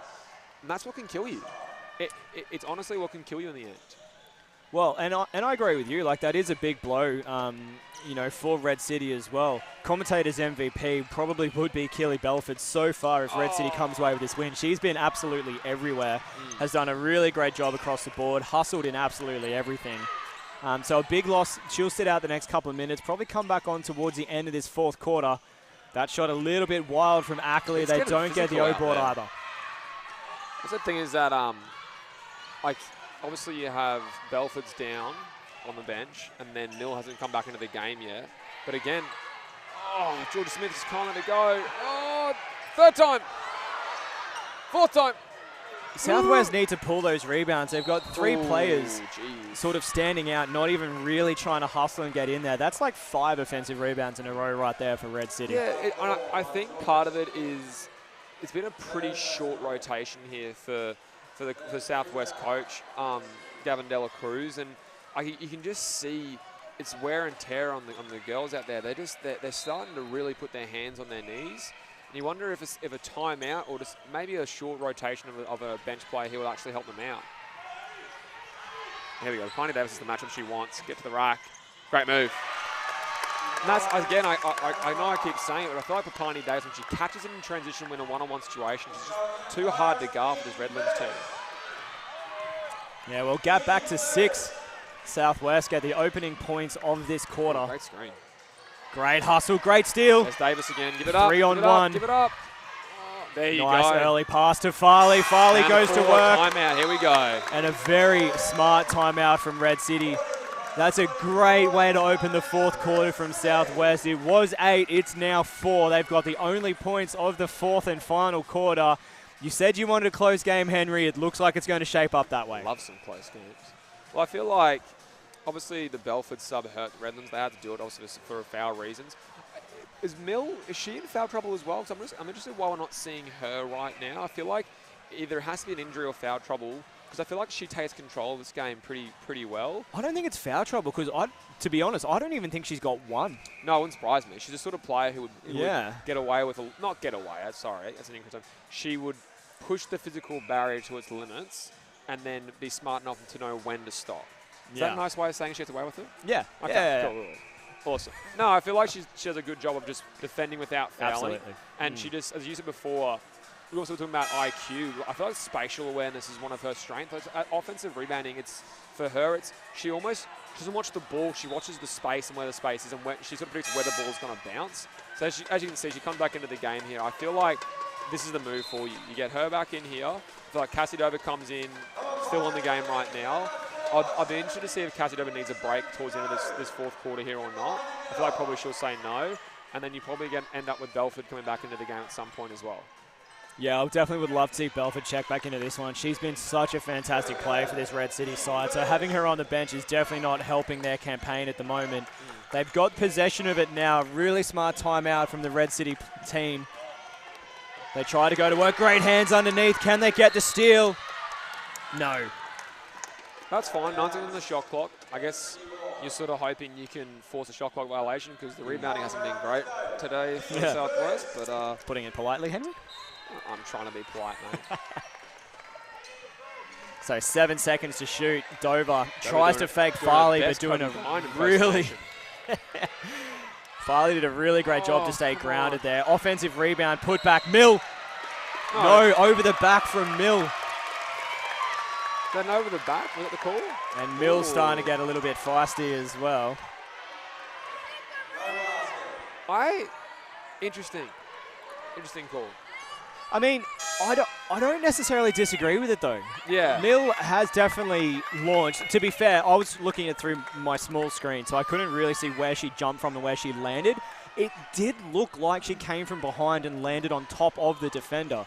So it may have been the right call, and obviously tensions are nice and tight. 4-point ball game. Things are starting to heat up a little bit, and Mill tried to steal the ball back, and the Southwest girls weren't happy, so Chambers and Mill just had a little bit of a crack at it. Cassie Dover just knew exactly where Farley was going with that. Oh, great pull up. Couldn't get there. Lynch hustled hard to get that rebound. Can't get away with a shot though.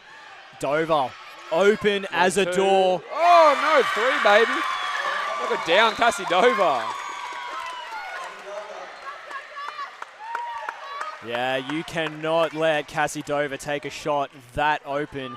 She had about 3.5 days to set herself and take that shot, and just absolutely put Southwest out of their misery and hit it. Check the wind, set her feet, bang, bang. Oh, no.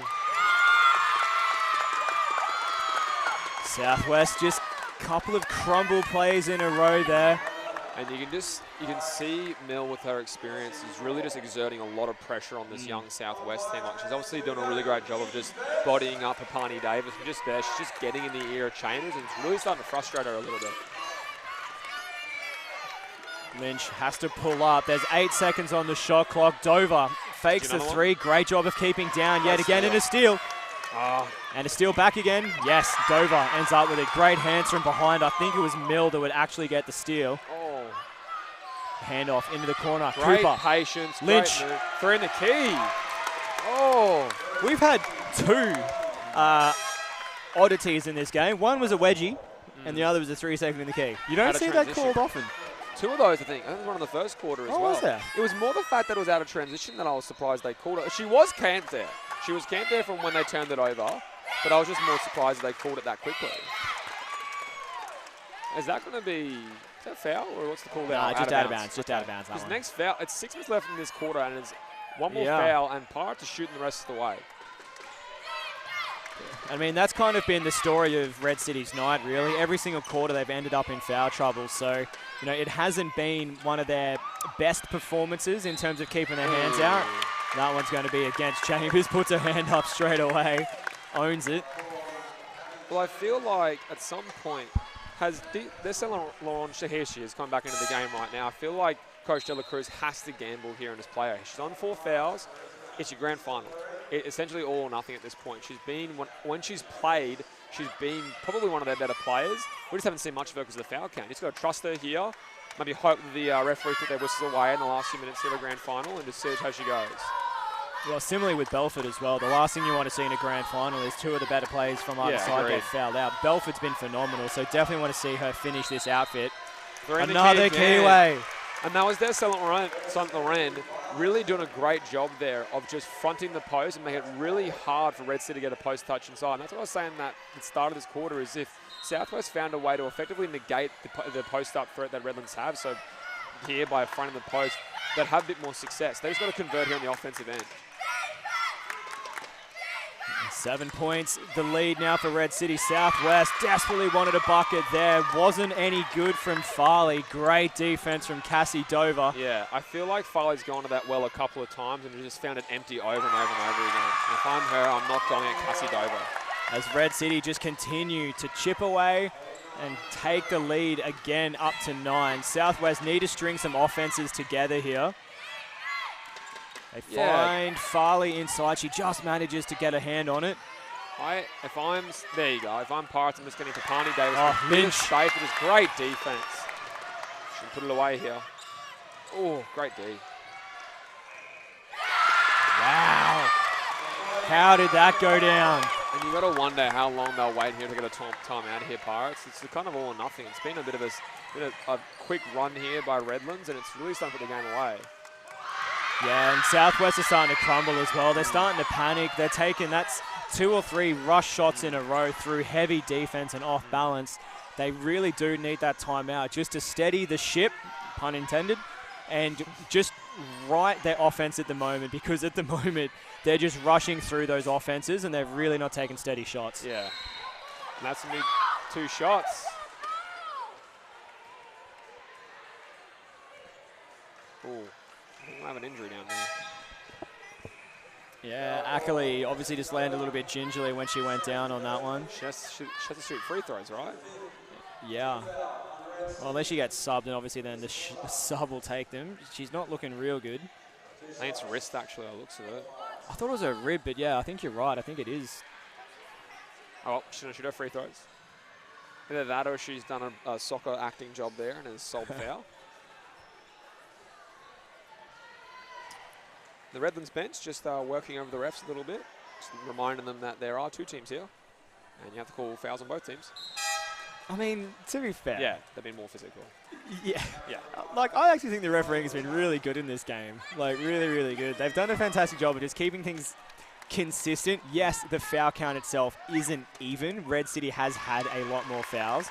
But in terms of what they've been calling down each end, I think that has been quite consistent. I agree. Red City is a more aggressive team. Yeah. They've also got, for a lot more aggressive, more veteran players as well that have not been moving their feet as fast, not getting in front, making a little bit more contact. Southwest's defense, this team is young and they're quick. They move their feet well, they keep their hands out, and they just haven't been fouling.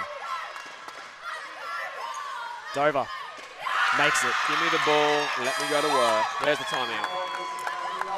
And that's, Cassie Dover has been excellent during this stretch.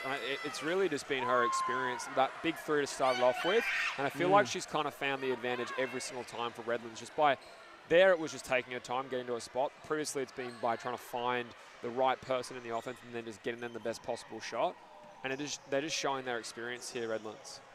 Yeah, it's been a really, really great game to watch throughout as well. Like, obviously a wealth of talent down both ends of the floor, and, it is great. I haven't seen Cassie Dover play in quite a while, and it's really nice just to see her still out there, still showing she's got the moves. Obviously primarily a coach now across a range of different levels between junior domestic basketball and obviously being a part of that national body for Indigenous basketball as well. So seeing her back out on the floor is fantastic. And it's same with Mill. Just showing that it doesn't matter how long you've been around the sport. Like, it has to be close to 20 years since I used to watch Carrie Mill play, ABA, I think it was called. Yeah, it is ABA, you're right. Back when Southwest was still playing at Runcorn State High School, and I'd be here, I'd be at the stadium running the canteen as like a 9-year-old. and watching Carrie play was amazing. To see her still out here, still got the athleticism, still got that basketball IQ. That competitive edge as well. Like, this is like, for a woman who's played at a really high level, she still is giving it all at QSL too. And that's the really cool thing, is it must be nice as a Red City junior to watch a woman who really cares about the program, really cares about winning a championship at this level. Yeah, and on the other end, like Southwest, like I said, this is a young outfit. You know, they got a lot of young players coming through the program that are being developed through the junior programs here at Southwest. And this is one of the first campaigns where Southwest has made it through to the QSL, or even before that when it was D-League and things. Where they've gotten to this level. So they've done a really good job at a junior level to develop this side to this point where they're in a Div 2 grand final in the QSL. Great read. Just got to box out. Melda shown her experience there, getting the position, securing a rebound.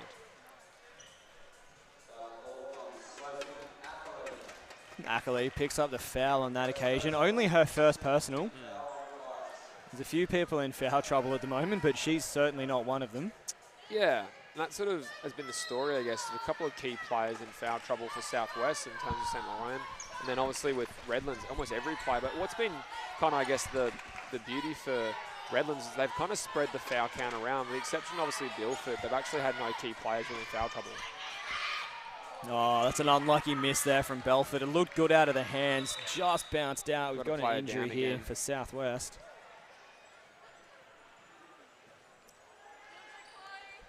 Just landed awkwardly, I think. I've got a feeling.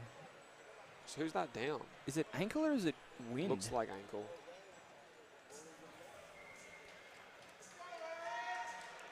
No, I think she got winded. I think there was a hustle for a rebound. I think she sort of got a knock into the chest and just got a little bit winded.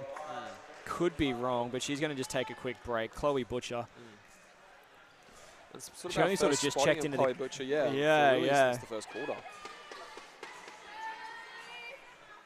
I can see her talking about her ankle on the sideline there with her manager. Maybe it was then. But I think you're right as well. I think she just got hit really hard in the chest and was winded.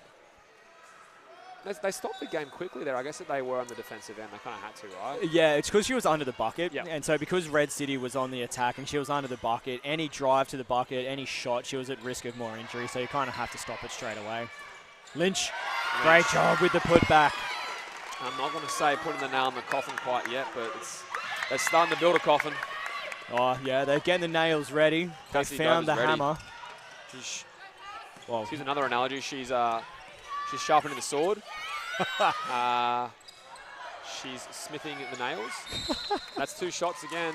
I keep saying it. It's out of bounds. Out of bounds. I don't mind that. I like that call. I'm happy with that. I feel like my big thing refereeing sometimes, and I'm sure referees that have refereed me can probably have heard this, don't reward stupidity or don't reward a bad play. If you're going to dribble to a sideline and be that far away from the sideline and then dribble out of the sideline because you feel contact, then I feel like you deserve to have the ball turned over. Yeah, no, absolutely. And, you know, we always sort of say you don't want to reward bad bad offense. And that's exactly what it is.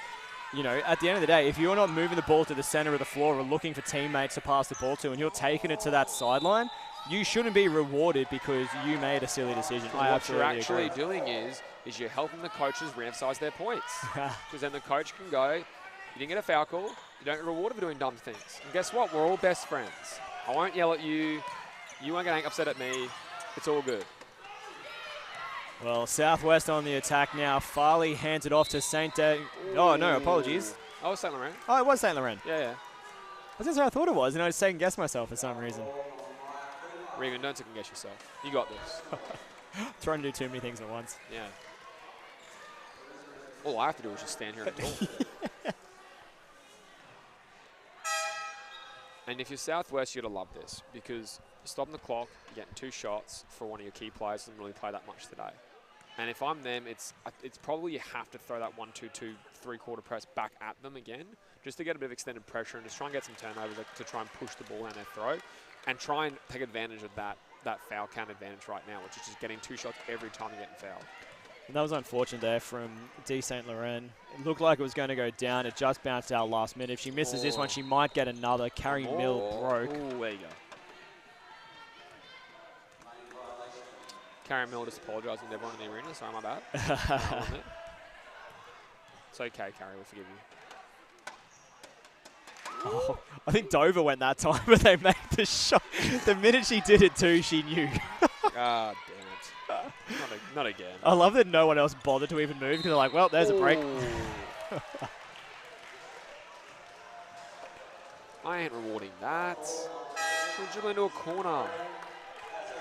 That's St. Laurent's 5th foul. Oh, that's just unfortunate. Like, I feel like St. Laurent was, obviously she made contact with the player, but I feel like she just was running with beside the player, made minimal contact.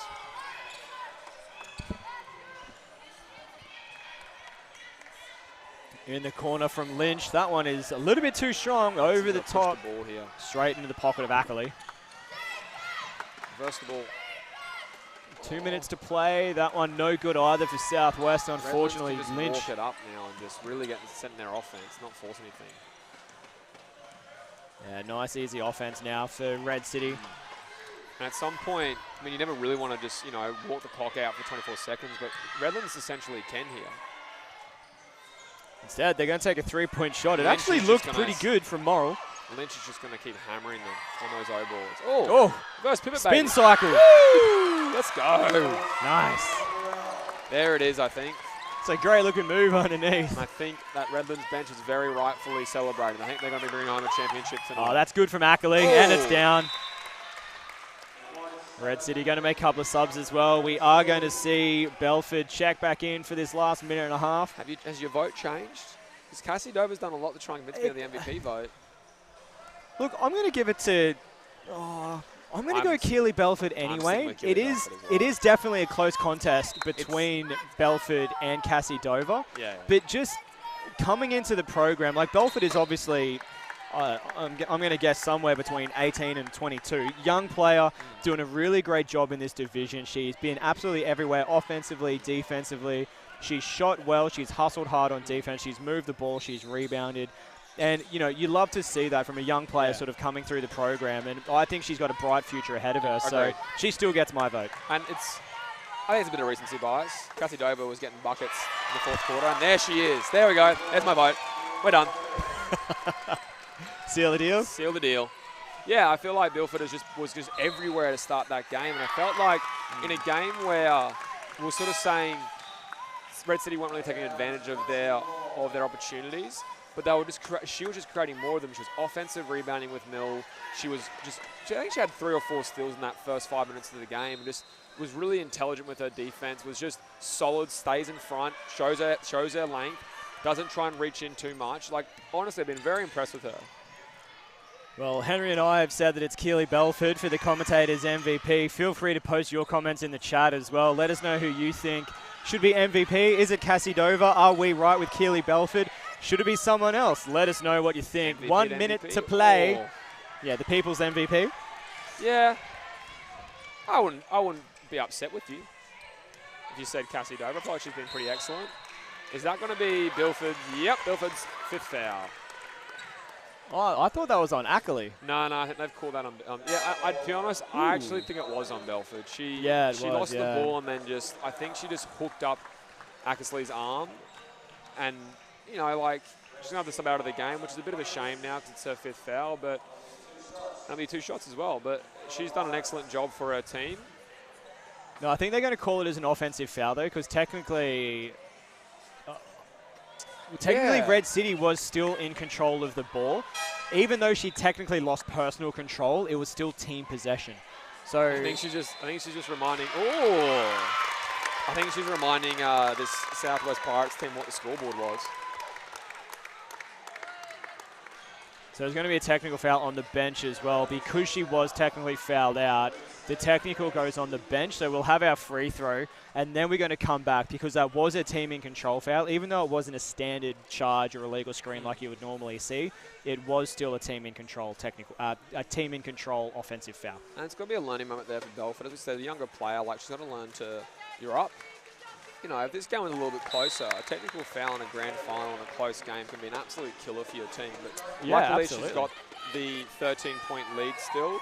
So hopefully she can learn from it, learn to control her temper a little bit and just be a bit more controlled in the situation. But she's done a fantastic job this entire game.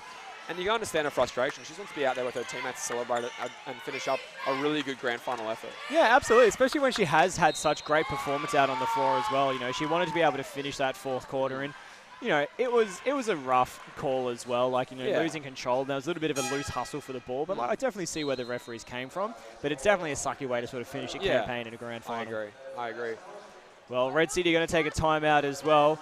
27 seconds to play in the QSL 2 Grand Final. I think it's safe to say that Red City are going to walk away with this one. It's a bit too far for Southwest to pull themselves back into it, but they just want to have a moment to have a chat about it and obviously piece something together, get a couple of extra buckets on the board. I think I said it 2 weeks ago. I don't think Tracy McGrady's walking through that door. So we ain't getting that sort of performance, I don't think. I mean, I could be proven wrong. We also got free throws here for Southwest, two shots. So then that gets them down to 11. So you need 11 points in 28 seconds. Somewhat impossible. Yeah, that is requiring 3 very quick three-pointers in a row to pull it back. I don't think they quite have it in them. Yeah, well, you never know. Crazier things have happened.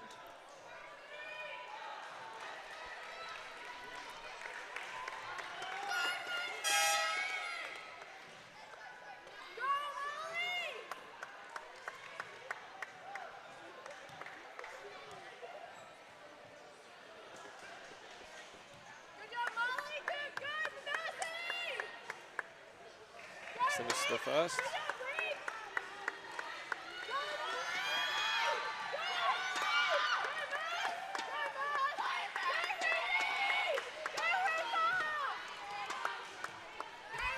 Ackley. Second looks good, off the front of the rim and down.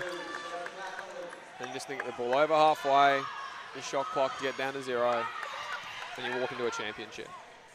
Into the corner, three-point shot, looks good, off the side of the rim. I don't think that's what coach may have drawn up out of the time now. Look, probably Maybe. not. Still going to walk away with it anyway. Ackley might put an extra one on the board. They get a foul.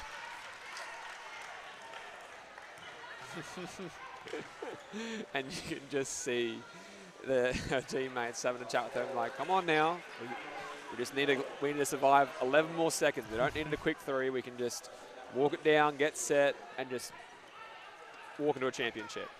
I think that's what coach and manager are reminding her of.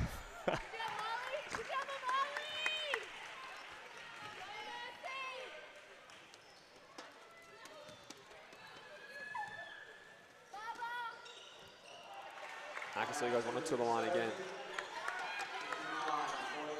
Just get it over halfway, and that's it.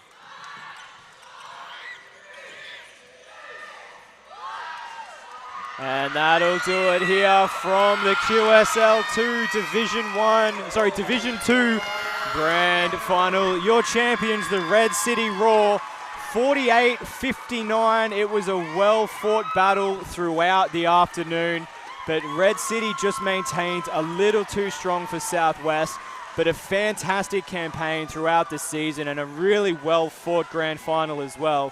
The Red City just had that little bit of extra depth, that little bit of extra IQ and experience out on the floor, and they've come away with a W. Yeah, and as I said before, it's really cool to see players like Cassie Dover and Mills, who just obviously older experienced players and have played in really big games, and it seems to mean a lot to them, this win. And it's what I've always said about this Redlands organisation is that every single member of it seems to really tremendously care about the group, and that is a really cool thing to see, is how important winning, but also just being a great team is to this organisation. Yeah, absolutely. And it was a really great game to watch as a whole. There was sort of definitely ebbs and flows for each team as well. Southwest really fought hard to get themselves back into it. They were only down by as much as 4 at one point in time, so it was a really competitive match the entire way through. Red City just kept themselves that one step ahead at every sort of twist and turn to take the W in this QSL 2 Grand Final. I still stand by our decision for the commentators MVP, which means absolutely 0, but I think she did a fantastic job throughout as well. So we had a check here. Oh, disappointing. But a fantastic job across the board. Don't forget, we do have the men's QSL 2 Grand Final coming up in around about 20 minutes. So don't go anywhere. Grab some food, grab a drink, and come back, because we will have another fantastic game for you in just a moment as Southwest Metro takes on the Sunshine Coast Phoenix. Stay with us. We'll be back with that game in just a moment. Do want to say a huge thank you to my crew, Chris Sieber up behind me on the camera, as always with my production team, Henry Marnie, my co-commentator, Southwest Metro for hosting us and also bringing this game to the live stream as well. My name is Regan Baker from the Stream Team AU. Thanks again for tuning in, and we'll see you in about 20 minutes for the men's QSL 2 Grand Final.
Ladies and gentlemen, welcome back to the Harry Haxton Court here at Hibiscus Sports Complex. It is time for the men's QSL 2 Grand Final. It is Southwest Metro hosting the Sunshine Coast Phoenix, and just based on the warm-up alone, this is going to be a huge matchup. My name's Regan Baker from the Stream team. I am joined by Henry Marnie, and mate, a great game of basketball we're about to see unfold before us. Yeah, I think we're about to see two very big athletic teams go at each other. I think watching warm-ups, obviously, there was quite a bit going on the dunk lines. I don't say layup lines, it was just literally all dunks. And I just think there's two teams that really want to go hard. As I said before in the first game, the Pirates, a bit on the line. You know, they have a QSL 1 team, and they're probably sort of trying to fight for it to justify a spot in QSL 1 for next year. So a win here would definitely help that case. And for this Phoenix team, just showing and I was saying before to you, Regan, like, just showing the depth of the talent up the Sunshine Coast. I mean, they have a NBA. Nice dunk. Bowden Norton, Liam Switzer, that junior connection right there for you. They seem to have a good QSL 1 group that I coached against. They have a decent QSL 2 group here. Obviously, they're in a grand final. And one from Toby Curl. Oh, my God. It's a big, strong move. Great start to the game. Yeah, so they're just showing that depth of talent that's helped the Sunshine Coast now, which is awesome to see. Yeah, you really can't argue with the start from either side here. Like a massive dunk down one end, and then Toby Curl just going to work underneath, taking that contact. You know, you really can't ask for much better from either side. Yeah, and I think we're going to see a high-scoring game just based off this entrance. You know, like we compared to the girls' game before, which is more of a defensive battle. This has already started off with 5 quick points in the first 30 seconds. We're hoping it can be high-scoring and exciting the rest of the way. Well, Phoenix going to get the next clip at it. 3-point shot is up but off. Hustle for the offensive rebound. Come down with it. Oh. Just couldn't get that one to land. The second one is good, though, for Switzer. Liam Switzer, just a quick second bounce. And I was saying before the game, he has an AFL background. And I always know those AFL guys, the offensive rebounds are just, it's just one of the best things they do. It's they hit and then release really well, which is that AFL background. And Liam Switzer already is just showing that athleticism, that strength that comes with playing a bit of footy. Well, Southwest turn to attack the rim. Going inside, puts Nice it down. move. Great move there from Paul Dang. We're already at 9 points. Oh, I'm liking the look at this, Regan. Yeah, it's been a look at this. really great start so far. And, we've already seen a dunk, so it's like this is going to be a high-played game. That's a great move. By Bowden Norton. Couldn't get it to land, but looked good, clean out of the hands. And it's good to see, like I've obviously come up coaching juniors, and Bowden Norton was someone I coached against all the way through juniors, and from under 14s really through to under 18s I've been coaching against him, and then Liam Switzer the same thing. So it's good to see Phoenix accommodating in their juniors with a few older guys as well. So it's showing a real depth of their program there. On a great steal as well. Phoenix on the move. He's got the pace, flips it up, but just off from Norton. Not what you want to see on a fast break attack. Well, I wanted a dunk, to be being honest. Am I being a bit just sort of overly ambitious? No, we've seen one. I mean, when the first point of the game is a dunk, you want to see it for the rest of the game. You can't just start and then not have it again.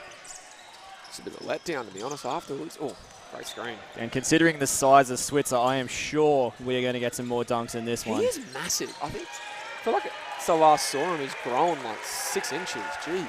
Yeah, he is a big boy, that is for sure. And there's a lot of really tall players out on this floor as well, but none as big as Switzer. Yeah, and he's only young. I think he's only just fresh out of under 18, so he'd be 17 maybe. I think he is still 17, maybe turning 18. So like, obviously, based on what we've seen so far, a good young career ahead of him. Well, the 3-point shot there was off from Mahadin. Ooh. Almost a turnover there from Phoenix. They get it inside. Can't get the handles on it, though. Turn it over. That's unlucky there for Angus Lowe. Looked like he was going to hold on to it, but just bounced it on the out-of-bounds line as he tried to recover. Maybe I've jinxed us. We started off with a lot of points, and it's just gone kind of cold then. Sorry, everyone. Turned a bit of the boring. It's the reverse commentator's curse. Oh. Mahadin goes back at it again. That's a great defensive hustle there from Green. I'm actually quite enjoying the way this game's been refereed. They're just letting them play and just means that there's no whining, there's no complaining about calls. They're just going up and down the court. There's a lot of offense being played. Yeah, very free-flowing as well, like versus that women's game where it was a little bit scrappier, very heavily foul-driven. This one is the complete polar opposite as we see Zemuljic go inside, put some points on the board, and I do apologise if I get some of these pronunciations wrong. I was going to say, I actually that was pretty good, considering it was, I think, your first read of that name. Look, I'm sure someone will correct me online if I do get them wrong, and please do. Please chime in. We'll try and fix it. Oh, he's a lefty as well. He's big and he's left-handed. Oh, great inside move. Nice pass. Oh, there it is. Just got the finish from Brandon Albrecht. Great job by Bodie Norton there. Just getting up and into the lane on Toby Curl. Yeah, good hustle down both ends of the floor at the moment to open this one, Phoenix. They're down 1, but they're showing really positive signs. Man, Angus Lowe's got some muscle on him as well. Hits the 3, and it's down. Oh, baby, bit of offense. Let's go. Oh, no.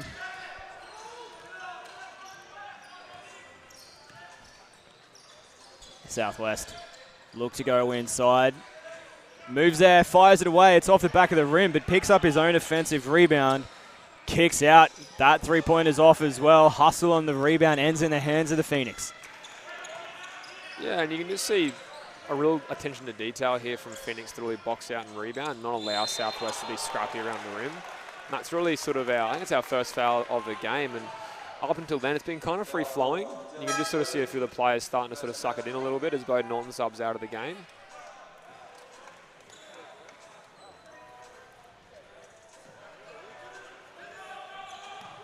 And a bit different, I guess, from our last game where we had that Redlands team and a few of those, former NBL 1 level players in it. Probably more of seems like 2 younger groups, I guess.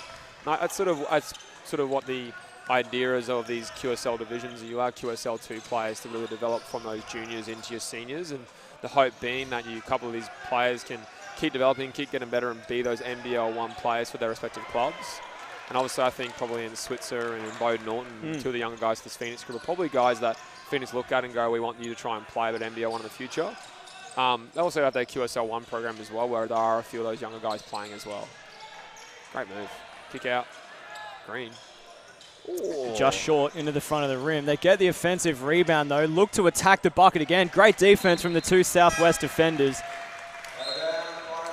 And I like that from the officials, just sort of not allowing him to be rewarded for sort of dribbling between 2 people. They just sort of went straight up, didn't really kept moving their feet, stayed in front the entire time, and just let him, force a mistake out of himself, really. We're already 6 minutes into this one. It seems like time is flying by. It's very free-flowing. 7 plays 9. Started out as quite a high-scoring affair, but like you said, Henry, it's dried off a little bit now as Southwest look to attack the rim. Couldn't make the connection. Phoenix come down with it. That one's going to be a foul, though. I'm not sure. Number 4, is that on our... Yep. Oh, Mitchell Norlander. Yeah, sure.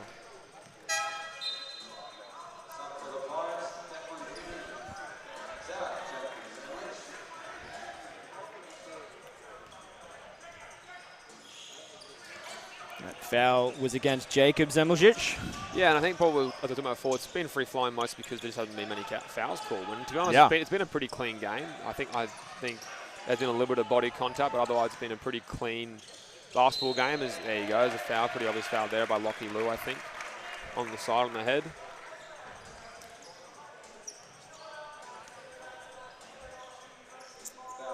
Yeah, it was just a great attack at the rim as well. Mitchell Norlander just did a really great job of recognising that the lane was open, penetrated through, went up, took the contact, and will go to the line for a couple of freebies. So, it has been a really great job from both teams as well. In particular, just in terms of actually controlling the ball and not turning it over or anything like that as well. We said it's free-flowing.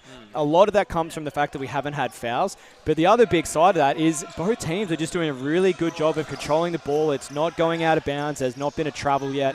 So just 2 really skilled teams, and I guess that's exactly why they're in this grand final. Oh, good move by Kenny. Yeah, I mean, obviously, you don't make a grand final by accident, right? Like, you're there for a reason. Obviously, you'd say the 2 best teams in the comp. And, yeah, it's kind of obviously, we're watching that last game, and I think Southwest probably had a high turnover rate as well as allowing a lot of offensive rebounds, whereas this has been kind of an evenly contested game in the possession arena at least. And it's good to see that, I think probably some high-quality basketball is being played here, and hopefully a few more shots start to drop down where you get a bit more high-scoring affair here. Kenny makes both. Declan Kenny, another one. So I think he was a Nudgee College old boy and former Northside junior. I think so I know Declan probably pretty well. He's a Gladstone boy originally, but then played Northside, then played over here at Southwest. And just it's a good example of a guy who really stuck at it with a club and is now enjoying a little bit of success at the QSL 2 level, which is really cool. It's a tight battle so far. 1 point in it as Southwest attack the rim. That one's off again for Mahadin. And Phoenix really doing a good job of pulling the defensive rebounds, not giving Southwest any opportunity to have a second chance shot. I feel like Mahadin and a few of those guys have gotten into that position where he's a nice shot, have gotten down low quite a few times, and just it's been really impressive to watch Phoenix. They actually box out on those close shots exceptionally well, and that sometimes is really hard to do when you have to try and guard the layup to get in the air, try and contest, and then have to box out. So they're doing really well. Let's go on that way. Yeah, that'll be Phoenix ball on the out-of-bounds play. 9 plays 13. And it looks like Phoenix are going to take a timeout. They're in the lead by 4. It's been a great start to this game. Lots of energy, relatively low scoring so far, though, but both teams doing a fantastic job defensively in particular. Yeah, I think probably for Pirates, they're probably going to talk about the fact that they've been getting 2 feet in the paint and taking good shots inside the paint and just sort of saying, let's just stick with our process, keep doing what we're doing. Let's not go away from what we've had, relative success doing. For Phoenix, I think probably to be re-emphasising the points, so we need to box out and rebound. They've done a fantastic job of that. And I think I'd like to see that Phoenix group run more. It's been, other than Norton, who's now obviously off the court, getting on the rim a couple of times, and obviously he's missed a couple of layouts, but there hasn't really been an emphasis on pushing the ball down the court and trying to get on the rim early, and I'd like to see Phoenix try and do that. Really hammer home the fact that you get in these stops, these clean rebounds, and push the ball down Southwest Metro's throat. Yeah, and it's been a couple of really action-packed plays throughout this game. Big three-point shot there, as you see on the replay, as well as the dunk from before. So there's lots happening down either end, and both teams really have come here to put on a show in an absolutely packed-out Hibiscus Sports Complex as well. There's actually more people in this stadium than I think any NBL 1 game I've seen here all season. So it just goes to show the level of commitment that these teams have and how good quality basketball that the QSL 2 program actually brings into Queensland. Yeah, and I think that's why it's so important to have great volunteers and great people involved in basketball programs. You end up with great events like this where, it might not be NBL 1 or NBL, but we have numbers here, and it provides jobs, obviously, for people in here who work in the stadium, and it provides, that community that makes basketball one of the probably the greatest sport in the world, in my opinion. Oh, absolutely. I mean, maybe darts. I don't know whether you've ever seen professional darts, but oh man, that is a time. It is so good. I went a couple of years back with my dad and brother, and it was a time. Oh, offensive foul. Yeah, that's the correct call from the referee. He's doing a really good job to put his feet in position and take it. Jack Woodward, fantastic take on the charge. Is it Woodward or Moore? 40. Oh, was it Moore? I think was it might it? be Moore. Turned my head at the wrong moment. I just saw Woodward step into frame. I was like, that was who took it. Yeah, just take it. I'll probably be wrong. Here's Norton back in the game, and he is an athlete. He's very fast. Great pass. And correct me if I'm wrong, I believe Bo Norton was involved with the MPP program at one point with Basketball Queensland. There's just been a rash of injuries in his last few years as a junior, but I remember having a coach and game plan for him. Very, very good athlete, very fast, very skilled. And I think we'll see it now. He'll push the ball with Switzer in transition, really try and put some heat on the rim. Just needs to control a little bit. There we go. It's not too bad. I think Switzer's trying to get to this mismatch here. And again, just both groups have done a really good job of boxing out and not allowing second chance opportunities for both teams. And it's just starting to show as Curl lines up a 3. Oh, be a rare miss for him, I think, today. Well, Phoenix continue to hustle on those defensive rebounds, pulling yet another one as well. So Southwest really just need to do a little bit of a better job. If they're going to take those kind of shots, they need to have the bodies inside to box out and try and pull some offensive boards. Phoenix getting all the opportunities. It's part of the reason why they're 6 points up. So we see that 3-point shot there missed from Norton. Oh. Great steal. Oh, okay. Yeah, there we go. Yeah. Well, I was actually curious because I felt like it went off the plane and maybe have hit the line, which would have been obviously Phoenix ball, but I think, right call there. Yeah, no, that was an interesting one. Yeah. I've never seen that happen where it's bounced back into the person that's thrown it. So, yeah, quite an interesting play there. But Southwest going to come down with it. Whoa, step back jump shot. Couldn't quite get that one to land. And then fumbles it out of bounds. Very unlucky there. Lockie Lou trying to show us something. Calm down, Lockie. The man has a friends and family. Just can't snatch ankles like that.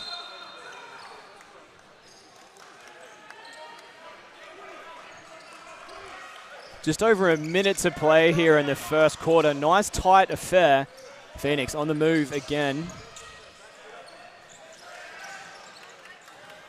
Almost turned it over. Managed to recover nicely. They look to go inside. Hand it back. Woodward. Nice. That jumper's good. Big shot from Woodward. Southwest look to attack the rim fast. Great move inside. Left-hand finger roll is down. Great job there from Declan Kenny. Closes the gap back to that 6-point margin. Exactly what I was trying to see for a young point guard. Oh, tough and one. Norton, a lot of contact on that one. Puts it down and gets the foul. Take a look at it again. That was a great finish. He's just got the ball, breaks through, takes a contact, and you see it drop through the bottom of the net. That was a really great play there from Norton. And if I'm Sunshine Coast Phoenix, every time off the inbound, I'm trying to get the ball in quickly to Norton, then just get him a screen at halfway. He's just dynamic going downhill and just so hard to stop with his speed. Couldn't get the and one play, though. That one's rimmed its way out. Southwest turn it over on their possession. I'm actually... no, they got it back. Sorry, came off a finger. I'm actually starting to really enjoy the way the Southwest team is playing. It's just really fast-paced and sort of my style of basketball. And they just sort of play free and loose, and it sort of seems that the players seem to enjoy playing that way as well. Good hustle on the offensive rebound there. I've said a couple of times that they need to work for those ones. Nice They've got it on this occasion. Great work underneath as well and finishing it off. Great pass by Toby Curl.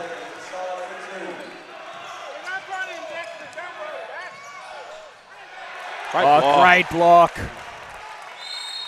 A needed play there to stop the scoring into this quarter-time break. It's 13 plays 19. A really energetic first quarter of basketball. Ended up being a little bit lower scoring than what we were expecting with the way that things started there, but a great first quarter of action, Henry, and I'm sure there's going to be another 3 quarters to come that are going to keep this one nice and interesting. Yeah, I think it's going to open up offensively here in the second quarter. You just sort of started seeing it towards the end of that quarter. There was a bit more freeness on offense. Obviously, the foul count ended up being 5-2 in the end, but I felt like it was pretty low foul count and a pretty free-flowing game. So I feel like the offense is going to come to both teams here.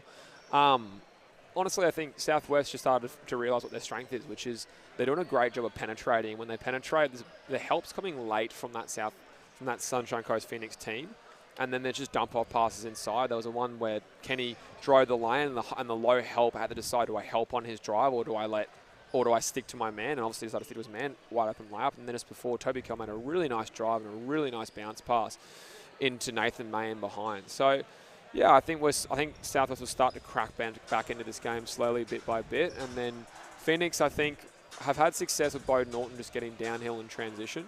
I think if I'm this Southwest team, I'm trying to guard Bo Norton, I'm sending him left, and then I'm shading every single bit of help I have in transition to his left-hander, just try and force him to kick it out to someone else, and let someone else hurt you.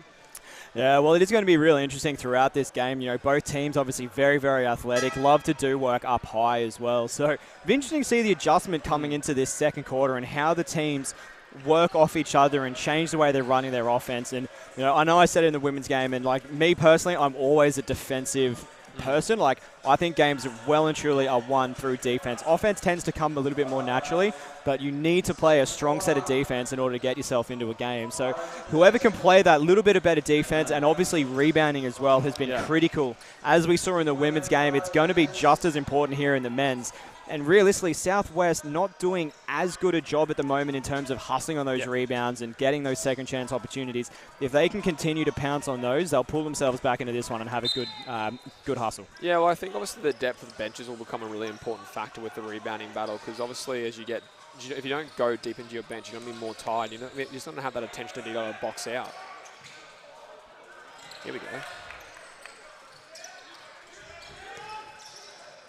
Southwest go on the move. 3-point shot is up, and that one's down. Nice 3-point bucket there to open the second quarter for Southwest. Yeah, okay, interesting.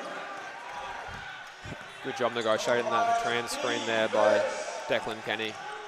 Yeah, great job from Lou getting that bucket. 6 points down to 3 now for Southwest. The gap. Phoenix, 6 seconds to shoot. Need to make a bucket turnaround. Man, Jump shot is Switzer. up and down. Bang. The big man's got touch. I like it. The more I see, the more I like. 21 now for the Phoenix. Is that same spot? Curl this time. And it's, man, this Southwest Metro Pirates team looks hard to guard. They're just moving and moving and moving over and over again. Great block shot there.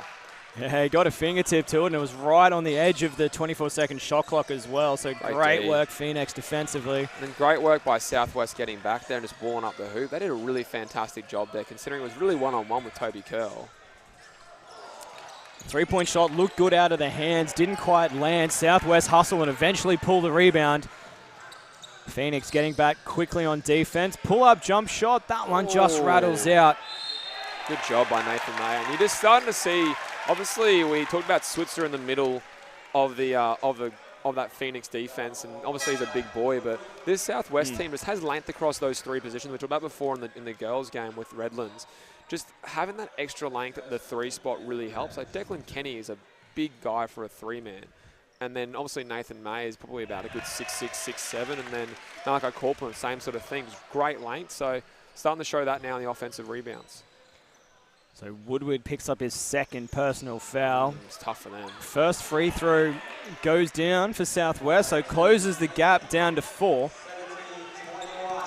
There's Nathan May at the line shooting those freebies. Yeah. We're 2 minutes into this second quarter. Phoenix. So are they in now? Pull-up jump shot just off the front of the rim. Easy defensive rebound for the Pirates. Looks to go on the fast break. Pass. Phoenix get back defensively quickly, though.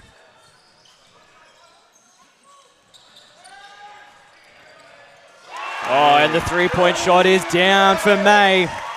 And I keep saying it, it's just one guy penetrates and starts stirring the drink, and then all of them just play off that. It's actually a really nice basketball to watch play out of transition.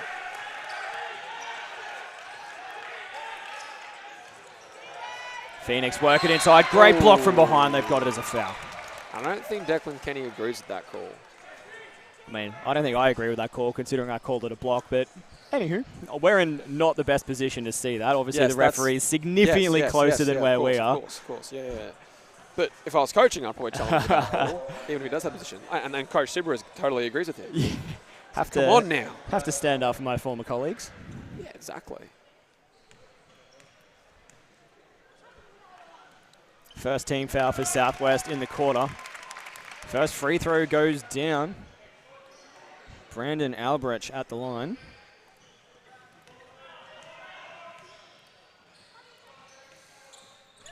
Second one is good as well. Lead back up to 3. And I think we'll probably see Kenny go to the bench soon here. He's on 2. I think he's on 2 fouls now, and obviously he's an important part for their group. Sort of has been a really great penetrator of the ball. I know I keep saying it, but God, they're nice to watch play offense the Southwest team. Oh! Waved away. No basket. Just took a little extra shuffle, unfortunately. And again, I was going to say off that is it's just post-touch and then almost immediate ball movement and body movement off the ball. It's just fantastic to watch. It's just so hard to guard. So it looks like Southwest have dropped back here into a 1-3-1 zone. And just putting a little bit of extra pressure, trying to get the ball out of Bo Norton's hands. And just Phoenix doing a great job moving the ball, finding open man. Great way to attack. Great way to take that 1-3-1 zone. Don't need to rush. Don't need to get freaked out by the high traps. Just move the ball around, find open guy, take open shot. Oof. Nice move inside there from Lou. Couldn't get it to fall, though. Just put a little bit too much juice on it. Great move by Albrecht. Like that, it's back to 7 points again. Yeah, I feel like Southwest just the last few times down have made a few rush shots, and they've just now taken another rush shot. And, obviously it drops down, and a big shot there for Nathan May. If I'm them, I might look at a timeout if he starts going a bit more wayward, just to try and remind them of, when we had success, it was off ball, it was off penetration, it was off, making them guard multiple actions. Oh, great hands. Can't get the steal.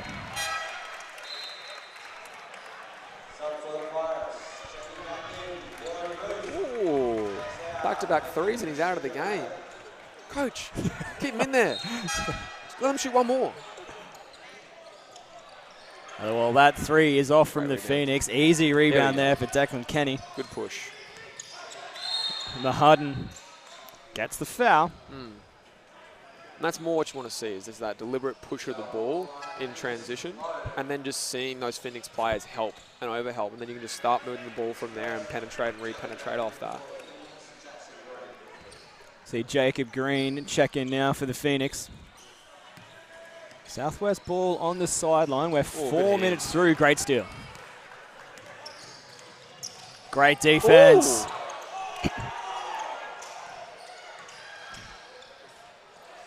Great hustle on the rebound. Switzer gets it down the second time. And Southwest they found themselves just wishing for a whistle too much there. They just needed to accept the fact that there was no call on the Toby Curl maybe charge, and just needed to go back to work. And they just had 4 guys really put their hands up in the air, which just allowed Switzer to step in there, get the first shot, and then get the offensive rebound and put it back in for an M1. Yeah, and I think it was, it was a great job defensively, but I tend to agree. I don't think it needed to be called an offensive foul. Like, yeah, he got position, but I don't think it was necessarily heavy enough contact to warrant being offensive. The defensive player was running backwards. Any kind of contact is going to throw you off balance and knock you over, but I don't think the offender really did anything wrong. So great decision by the referees. Great play by the Phoenix. They're now up by 7. Yeah. Make that 9. Okay.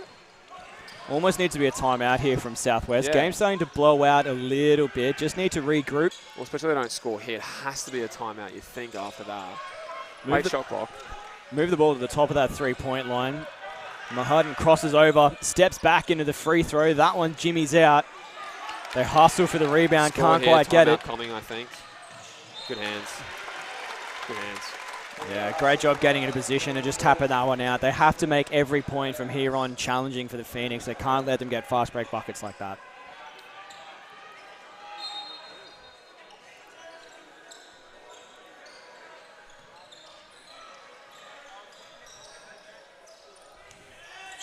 And I feel like, yeah, they're still not 1-3-1. I feel like they've stuck in it as the 1-3-1 is a great change-up zone to throw at teams, and it junks things up a little bit. But I think once you saw Phoenix a couple of times on the floor and just get easy looks, you probably need to drop out of it and go back to either some sort of man or a different shape of zone, because you're just not getting what you want. You're not getting the turnovers at the top of it from the pressure. You're not forcing them to get doubled in the corner. You're just kind of getting picked apart.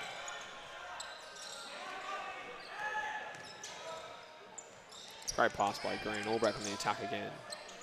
Yeah, great move. Just soft into the front of the rim on that one. Gets his own rebound, though, so they'll reset the shot clock and have another attack at it. Great shot clock here. 5 seconds now. Great D. Really great D. Oh, great rebound. And puts it down. Norton is just taking this team apart. Yeah, that was just a beautiful read. Oh, and there is again.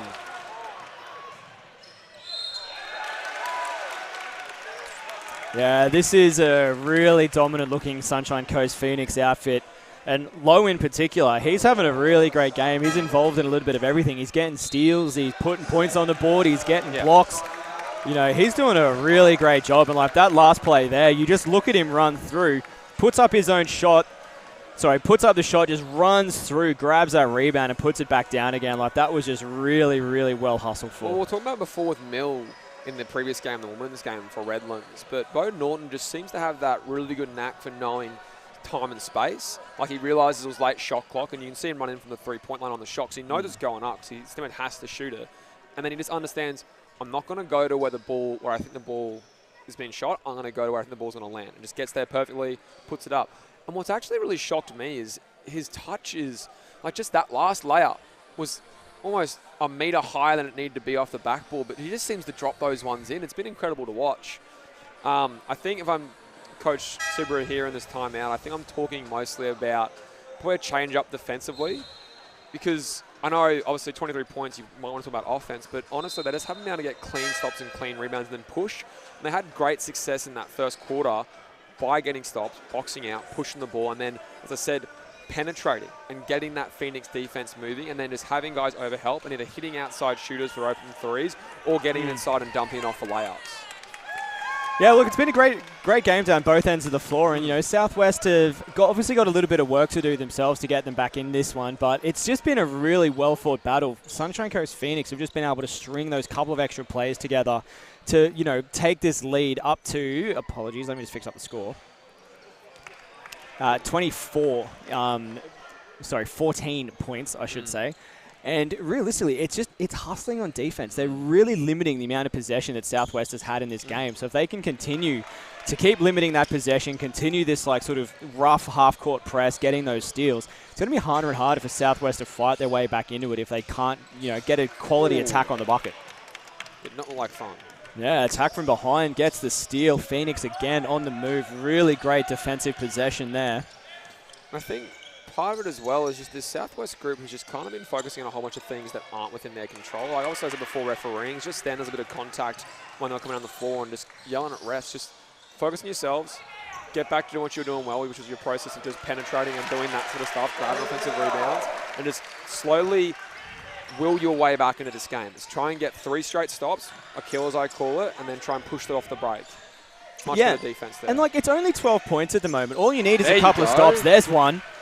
Curl goes on the move. He's got a man with him. They go to work. Can't get it to fall. But you got to convert those things. You do all the hard work defensively to get the steal. You have to. And to be honest, they were too close. Yeah. Both players were running down a very narrow channel down the center of the floor. They made it easy for the defenders to sort of double team and get that stop. That's why we practice 2-on-1s at training. But you need to be able to sort of convert on those opportunities. 12 points is not that hard to come back from. But you need to be able to continue getting those stops. Like you said, getting those kills, moving the ball down the floor and converting on the other end. And just here now, just situational base. Just if you're Pirates, I think you let them catch it and dribble just to try and get those things down and know the shot's going to go up. And then you just got to box out and rebound. And you just can't allow that. You just can't allow penetration. Late shot clock, you can't allow penetration. 3-point shot is up. It's off the back of the rim. And speaking of, capitalizing, Southwest has to recognize fantastic steal. Yeah. Great hands, Jackson Green. Yeah. Recognize the fact that Angus Lowe is now on the bench. He's been an absolute danger man for Phoenix throughout this game. So recognizing that he's on the bench, along with Bodie Norton as well. So realistically, now's the time to attack. 2 of the stronger players from this Phoenix squad are sitting on the bench. It's time to hustle and hustle hard to get some points on the board. Well, it's just been I'm looking at it as a coach. As you said, you want to reward yourself for the great defensive effort. And I just feel like they've come down. It's been one pass shot. And it's an old coach's tale of if you go one pass shot, the next time you guys come down, what's your teammate going to do? Oh, I'm going to shoot it. I'm not going to see it again. And then it's going to keep happening. And it just seems the last sort of 3-4 minutes for Pirates, they've really just gone that one out offense. And it's just not helped them at all. They haven't been making the shots to justify that decision making. And I feel like, as I said before, they've been at their best when they penetrate, get the defense moving, and then make Phoenix make 3 or 4 closeouts. If they do that, they're going to get good looks, and they're going to try and score more points. Yeah, I mean, it's a great breakdown of what they have to do to pull themselves back into this one. 14 points is not too big a deficit to sort of claw your way back into. We've seen stranger things happen. Yeah. But exactly right. It's just about that mindset. It's about utilizing the whole team. It's about breaking apart this Phoenix defense. That is why you fight over screens. Good job. Just for you, I'm going to replay it.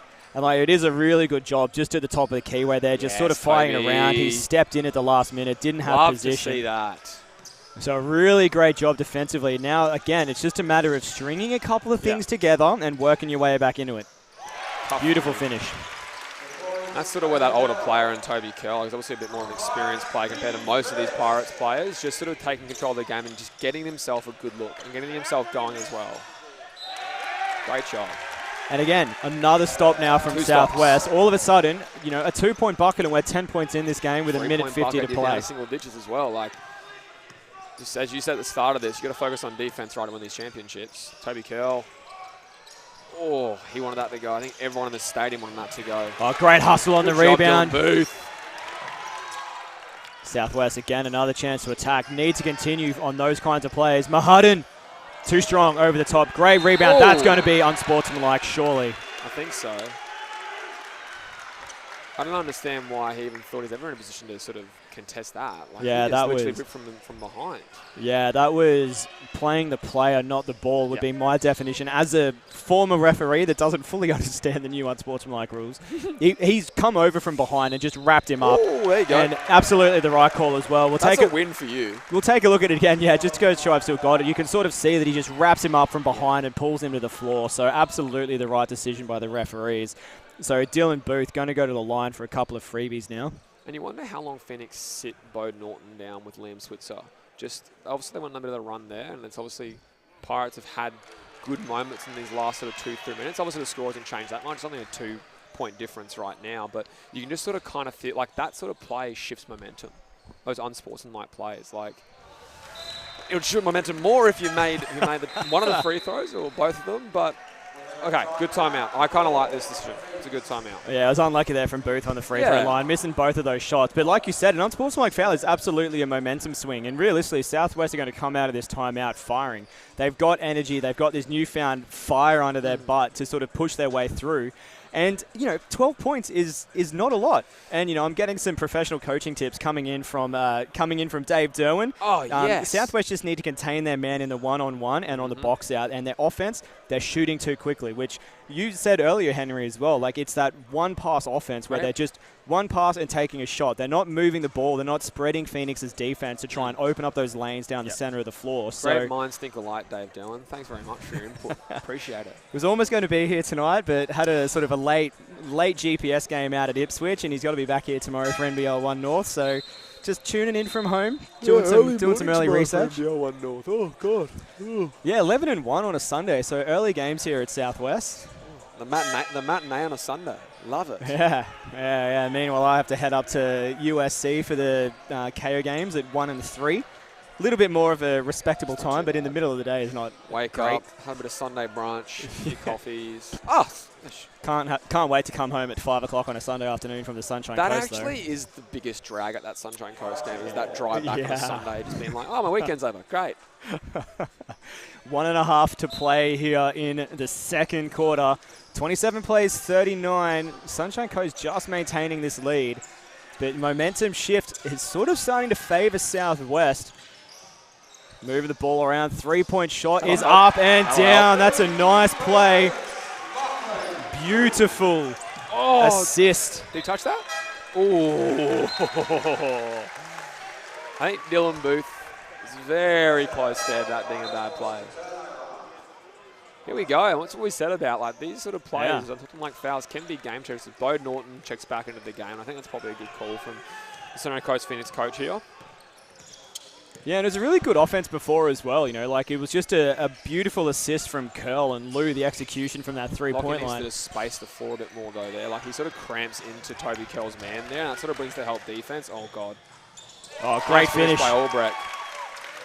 So like he alluded to the graduate before getting that 3-point shot for himself, because obviously he's playing on the opposite side to the on-ball screen with Toby Curl, and just provides that spacing. Just before he comes a bit further over from the nail, more towards a point spot, and that allows his man to help off of him into the Toby Curl pick and roll, which kind of just ruined any chance of Lou getting a good shot there. So he just needs to hold his space, make sure he's there to provide spacing, and be there for the 3-point shot. So Kenny Jack's back in the game. I feel like Kenny can be a bit of a game changer here for Southwest. He's a great defender, and he's probably the right defender on Bo Norton, really. He's a bit bigger, probably almost as fast as Bo Norton as well. And can also change it offensively. Just a great penetrator of the ball as well. Great D. Stay down, hands out. Good job. It's a 2-offense ball game to close out this first half. Southwest doing a really great job to force Phoenix to take a late shot clock 3-point shot, and that was well and truly off from Switzer. Great D. Great hustle. Both ends of the floor. The defense has been tight to close out this half. Curl, can he get one away? No, it's into the hands, and they turn it over. Fast break now. Low. Oh, great fake, and he finishes. That hurts. That's a great way for Phoenix to close out that first half. They hustled hard on defense. They got the steal. Low Just great basketball IQ, pulling up, forcing the defender to keep traveling into the stands, and just a nice, easy Jimmy to finish that one up. So Phoenix have done a great job. It's kind of that last play is somewhat of a microcosm of what this game has been, which has just been that I feel like Phoenix has just played a little bit smarter and just sort of taken taken advantage of the chances they've gotten. They've sort of not turned the ball over that much. They've gotten into their sets pretty cleanly, and they've kind of let Southwest kind of hang themselves a little bit, where they just sort of have done enough defensively to just contain them a little bit and force tough shots. And as Dave was saying before, 4 shots off no ball movement, off no penetration, which is just the easiest thing to guard in basketball. Yeah, absolutely. That is the halftime break. 30 plays 43. The Sunshine Coast Phoenix in the lead in this QSL 2 grand final, live from Hibiscus Sports Complex. We've got 9 minutes in the halftime break, so don't go anywhere. We'll be back in just a moment. We'll leave you with some first half highlights and catch you back here in just a moment.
And back with you here from the Harry Haxton Court at Hibiscus Sports Complex.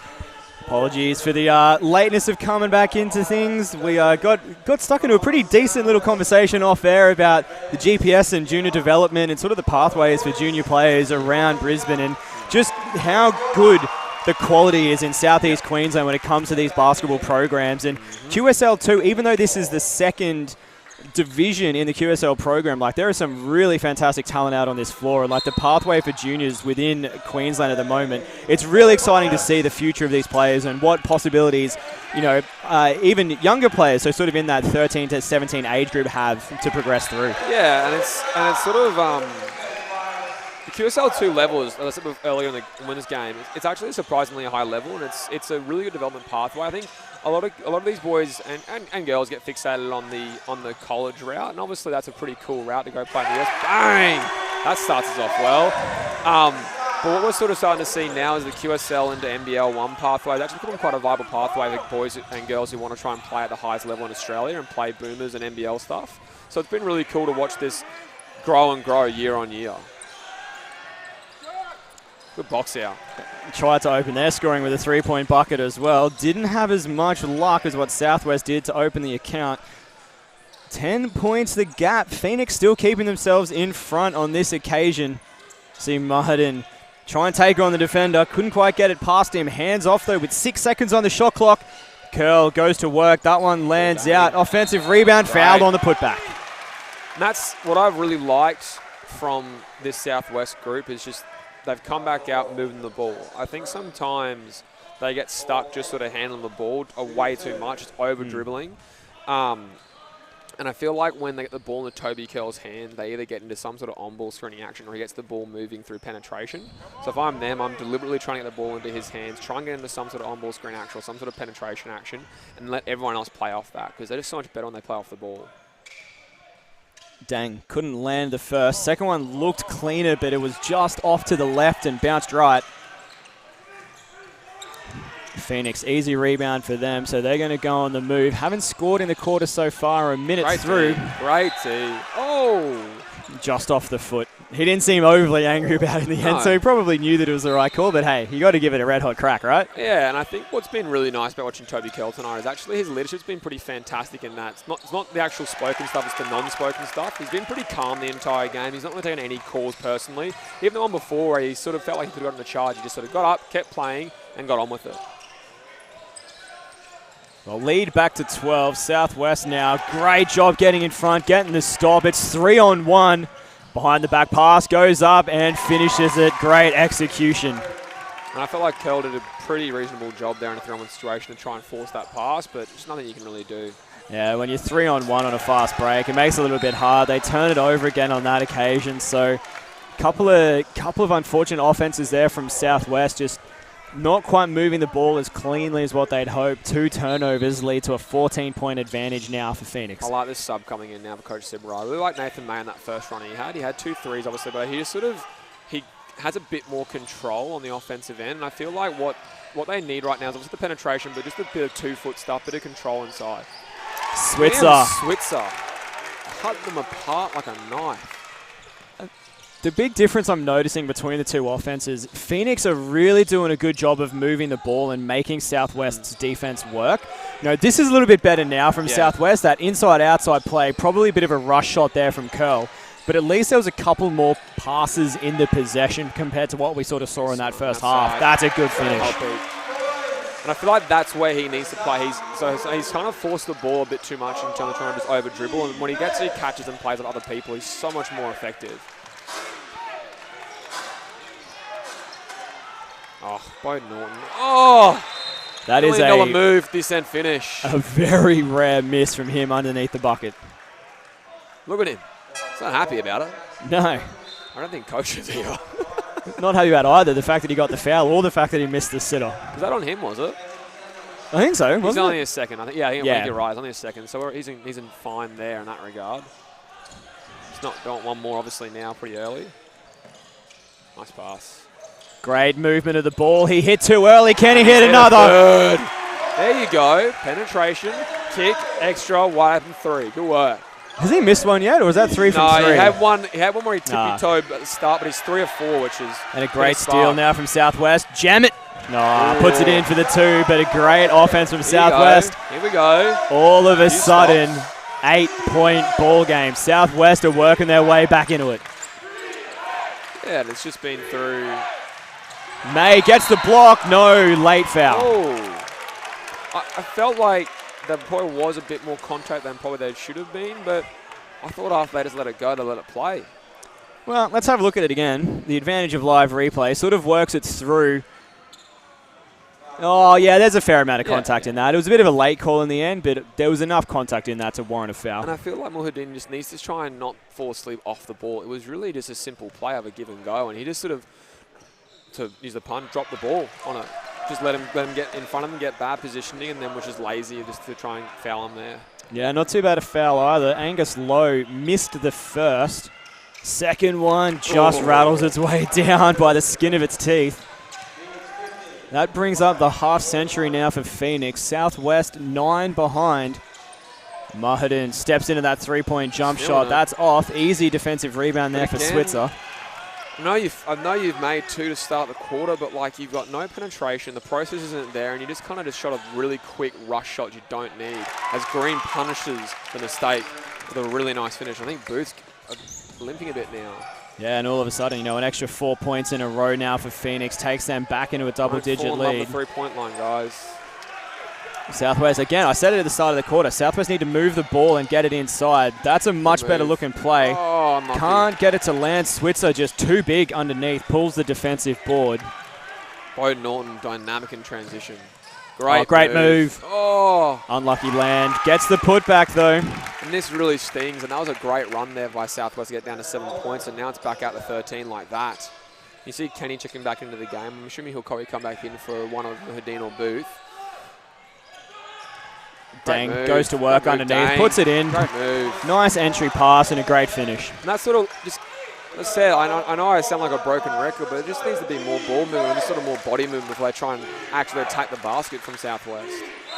Oh, unlucky by May on Switzer. And you look at that matchup and you think, oh, geez, Nathan May's a bit undersized. But Nathan May, when you stand next to him, is a good 6'5", 6'6", and he looks tiny next to Switzer. Like Switzer is probably he's a big unit, yeah. He's probably a good 6'10", I wouldn't say like 6'11", but say at least 6'1", 6'10". 6'11" with the throw. Oh, yeah. Yeah. That adds a good extra inch and a half. Oh, good job, Paul Dang. Good job, Toby Kell. Muhyiddin with a great move. Oh, show him the muscles. Yeah, puts it in. Dang looks like he came off a little bit ginger after that contact down the other end. He's back up on his feet now. Sometimes you got to just do bicep curls for a reason, right? Got to flex those muscles. Yeah, why not? And interesting to see Toby Kell here is now taking Bowden Norton up. Declan Kenny did a really good job on him in that first quarter. Great read, easy steal. They've got plenty of defenders. Muhyiddin for his third of the quarter. I don't think so, and he hits it. This place is going wild. And he celebrates in style as well. Southwest do not count them out yet. Great move, Bowden. 6 points now. Moly, he hung in the air for a good time there.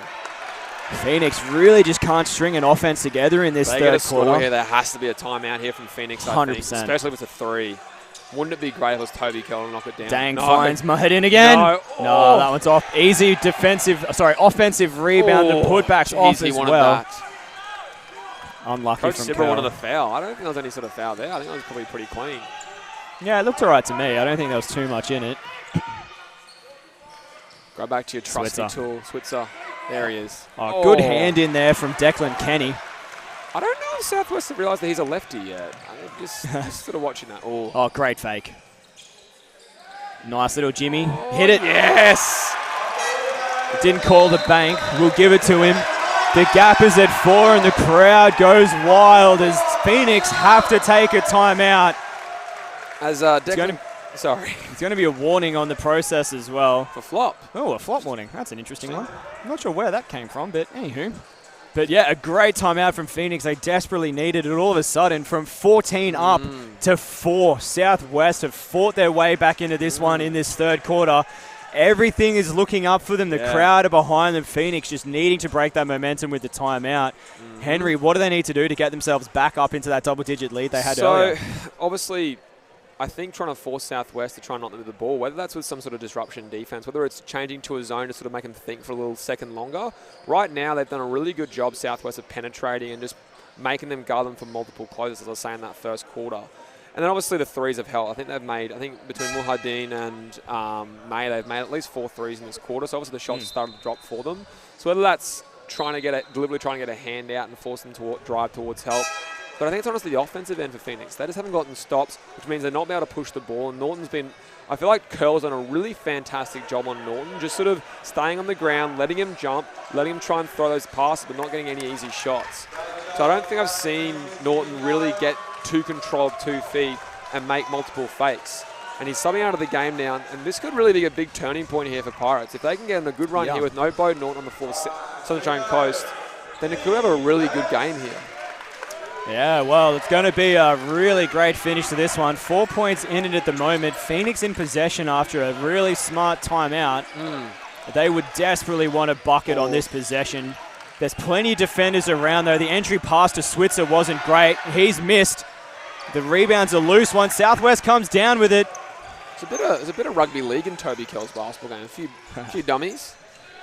Bit of a goose step. Ooh.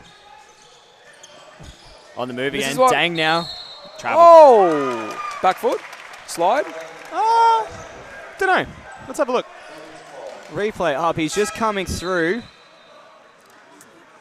It's rough. Yeah, I don't know. I thought it was just a clean step through. It looked all right. It was very quick to call it. Like, I feel like maybe he's calling it on gather, step, 1-2, but then but we have a 0 step for a reason. Yeah, anyway, yeah. Let's move on. We've got basketball to watch and commentate. Yeah, some very good basketball to watch as well. Phoenix, Jimmy, top of the keyway. That one's down. Bang from low.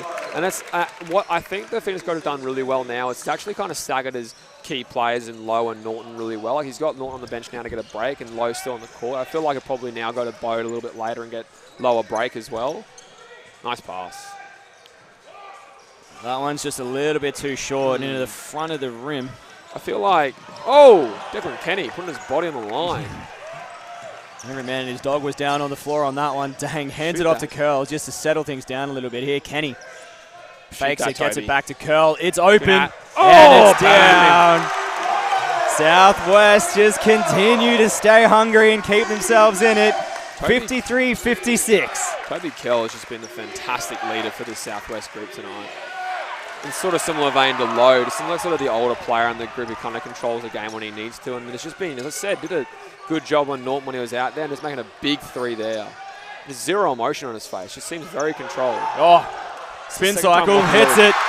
Wow. Really loose blocking someone's ankles tonight. Yeah, that was a move and a half. Declan Kenny moving his feet, switching on to that.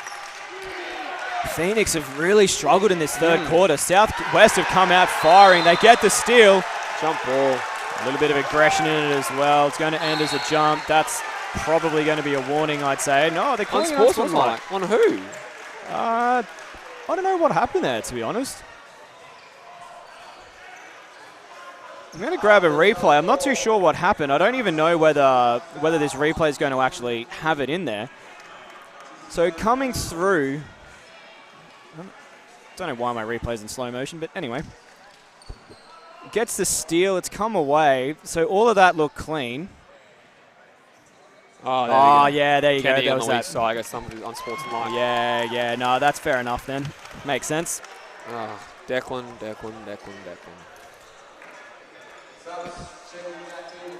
Just stand up for his teammate, but probably don't do it right in front of the referees when they're hawk-eyed in on a situation that was already starting to look a little bit out of hand. So just take care of it on a rebound the next time.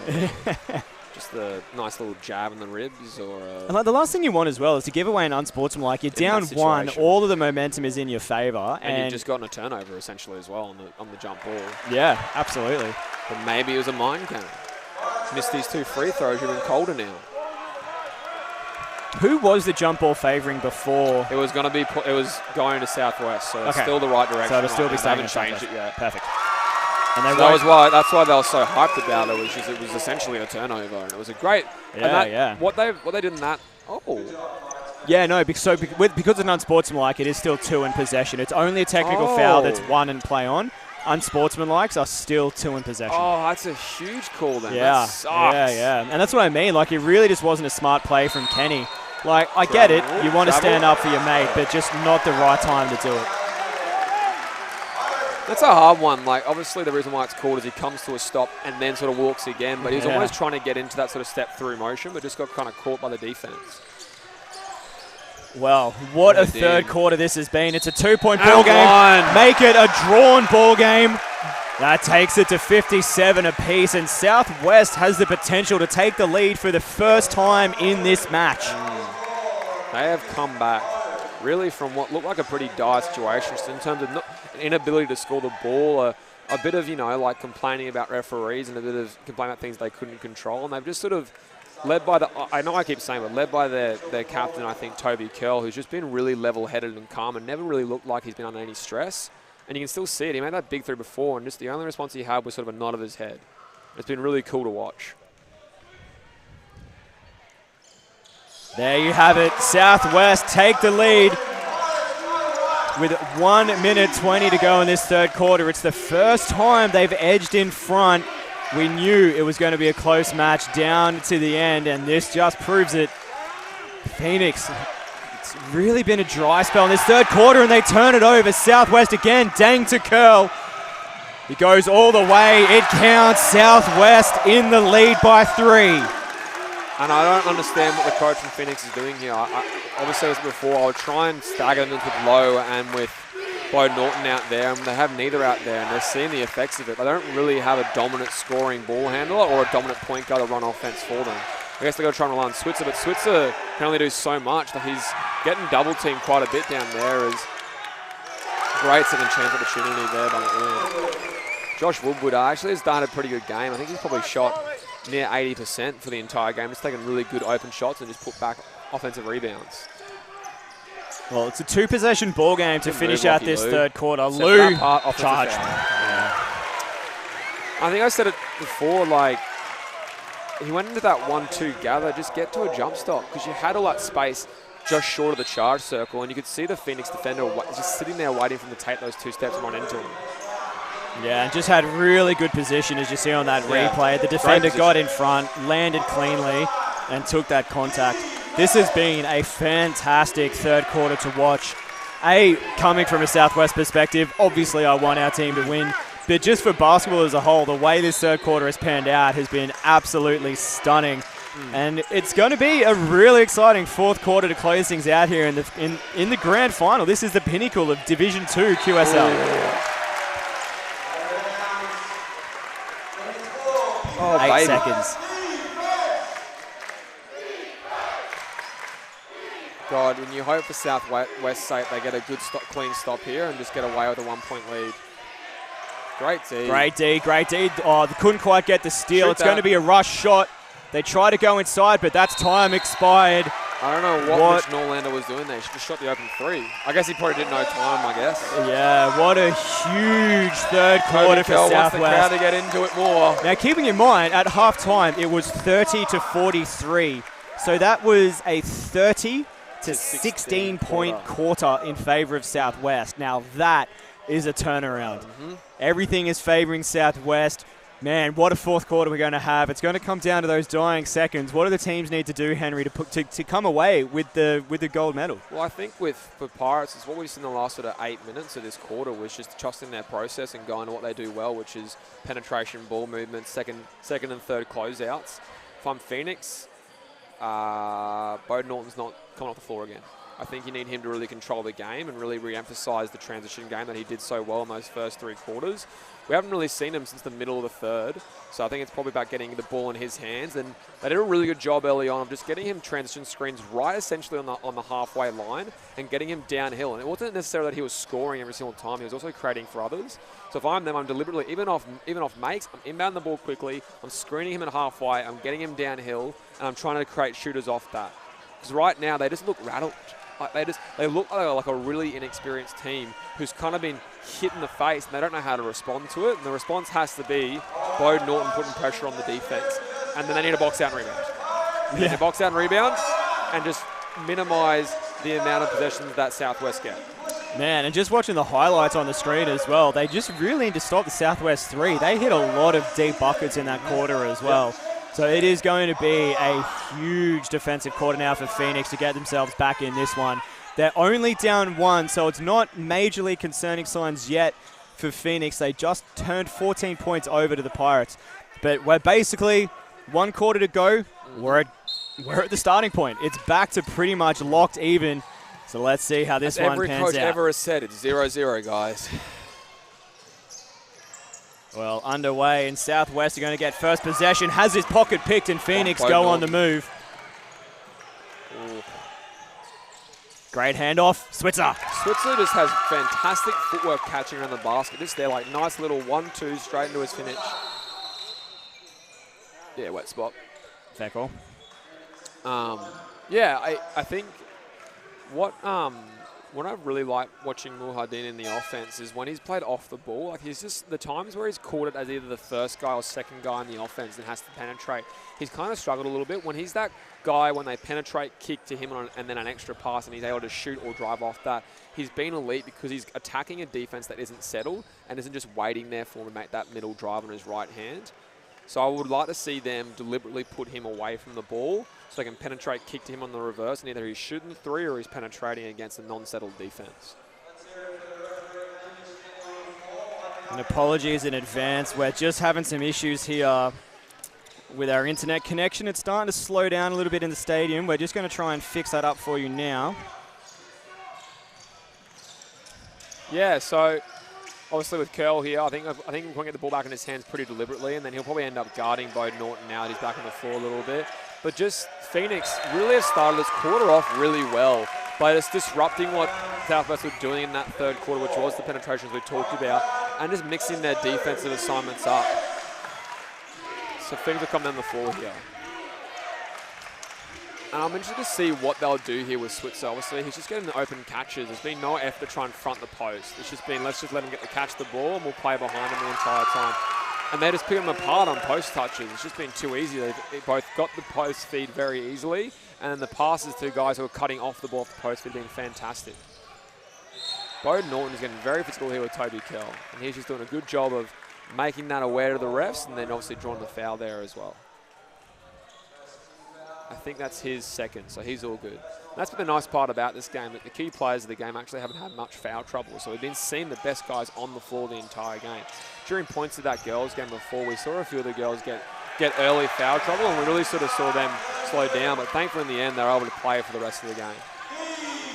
Key 2 points there from Southwest. They're back only down by 1. Muhardin just being an absolute menace on the defensive end. All right. Dang the ball in his hands. And back with you. Sorry about the... Paul Dang. Ow! Bit of a late whistle. It was the right call, I feel. I feel like there's a lot of contact on the drive and he didn't get a chance to land in open area. Apologies there. Just had to switch internet source. We should be back up and running at maximum quality. The joys of working with the internet, especially in a stadium, which is a tin shed full of people, probably all on Instagram. It's not a tin shed. I'm not freezing my butt off right now at all. I mean, it's been a really warm day as a whole for the middle of winter, to be honest. Yeah, I mean, true. It is a little bit chilly, but compared to what we have had, so it's soft. not too bad. I'm so soft. I'm actually freezing my butt off right now. Paul Dame is the first. I'm interested to see what the free throw numbers will be like, just from a percentage perspective. I feel like the Pirates left quite a few points at the line, just missing free throws. Tied game. Yeah, locked at 63 apiece. It is well and truly going to come down to those dying moments. And again, it's Bode Norton just in transition. I don't know whether Pirates just literally send 2 guys out and get the ball out of his hands, or if they just load up and force him to drive on his left hand and just put 4 guys on the split line standing there waiting for him. So whatever they're doing right now, they're just letting him get ahead of steam, and he really is hard to stop once he gets going. A perpetual motion machine. And he misses the first as well, so we're still locked.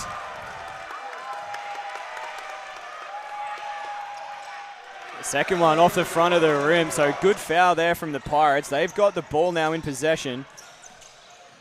Muhardin putting his head down, literally and figuratively and get into the basket. Oh, interesting. Oh, Paul Dang very lucky not to get a foul call against him there. Travel, yeah.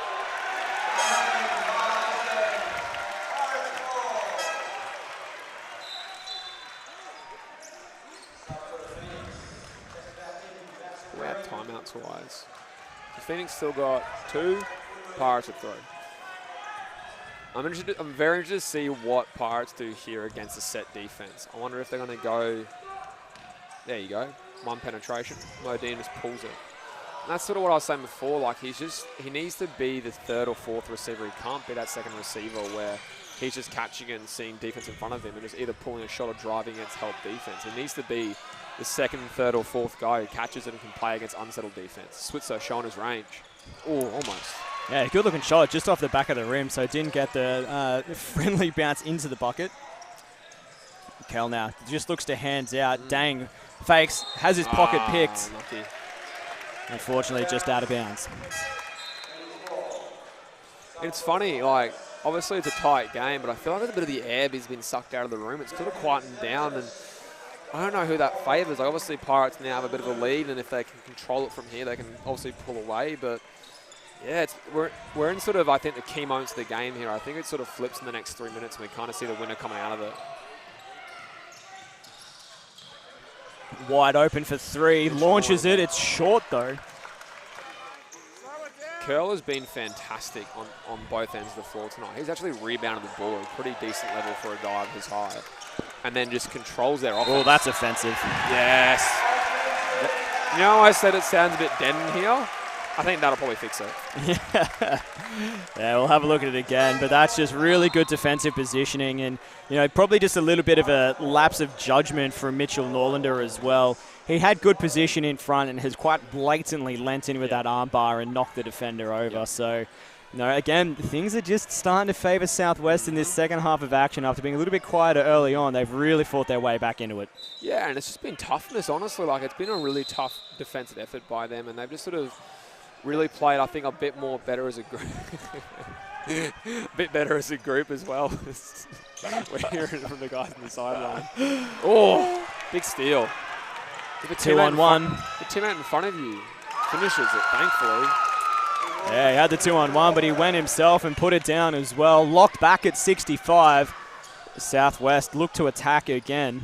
Oh, we'll be getting the ball back in the hands of Toby Curl. And getting in. Oh, or not. Ignore me. Good move, Nathan May. And he's been a good spark plug off the bench, hasn't he? Yeah, absolutely. He hasn't had many minutes here tonight, but he's done a really good job coming off the bench, adding a little bit of energy and putting some big buckets in when Southwest really needed it. And he's a younger guy. Like, he's only, I think he's the same age as Switzer. Like, he's only just graduated under 18s. He was an Ipswich junior in his younger days. I remember coaching against him, and he's also moved across to Southwest and can score the ball, obviously. Oh, interesting. Ooh. And I don't think Bo Norton likes that call. No, to be honest, I don't think I like that call either. Like, again, we'll have a look at it on the replay, but I'm pretty sure he's gone in with that armbar quite heavily, very similar. Ooh. Oh, straight in the neck as well. Yeah, probably don't agree with that call, unfortunately. So a little bit hard done by on that occasion, Bo Norton. But alas, that is the way the cookie has crumbled, unfortunately. And home ground whistle, mate. Yeah, again, things just going in favour of the Pirates. We just need to do a little bit of floor maintenance, mop up some of the sweat. Whilst I'm doing that, I will do some food maintenance. Ooh, yeah, I haven't decided what I'm having on the way home yet. Domino's. I had to do that last night after streaming 8 hours of cricket, so probably not going to make the same mistake 2 nights in a row. Mistake? It's fantastic. I mean, oh, once is okay, twice is a mistake. Yeah. Great steal. He's got 2 men on him. Oh, they can't get there, and he finishes through the contact as well. Foul. You just, in that situation, you almost just got to let him take it and just put your hands up and hope he misses. Yeah, like, absolutely. And, you know, both players came in as well, and it really wasn't the right play to make. He was going to hit the bucket regardless, and now you've sent him to the line for an and one in a locked game. Is that Toby Curl's first sub of the game? I think it actually is. I have a feeling it probably is, yeah. But they're going to need him to be fully energized to close out this game, so it's not a bad substitution. I reckon we'll see a timeout soon as well, just to add to that break. They got 3 left. What's the ruling with the timeouts? They got 3 left. So they've got 3 left. When do they lose the third? Last 2 minutes. Yeah, last 2 minutes. So if they use one in the next 4, they'll still have 2 going into the last couple. I would probably go timeout soon, give them an extra minute of break with no clock running down off the clock, and then try and get them back in with about 5 minutes left, about 5 or 4 minutes left to finish this game out. And this will help as well. Free throws definitely help in terms of just the recovery. Yeah, well, that's the 5th team foul for the Phoenix as well. So not real great from their perspective. 6 minutes to play in the last quarter. It's a locked game, and they've got 5 fouls. So they're going to have to really work hard defensively now to not send Southwest to the line every single time. What's been obviously the reason why we're here, right, is because both Pirates teams were the highest seed in their respective conferences.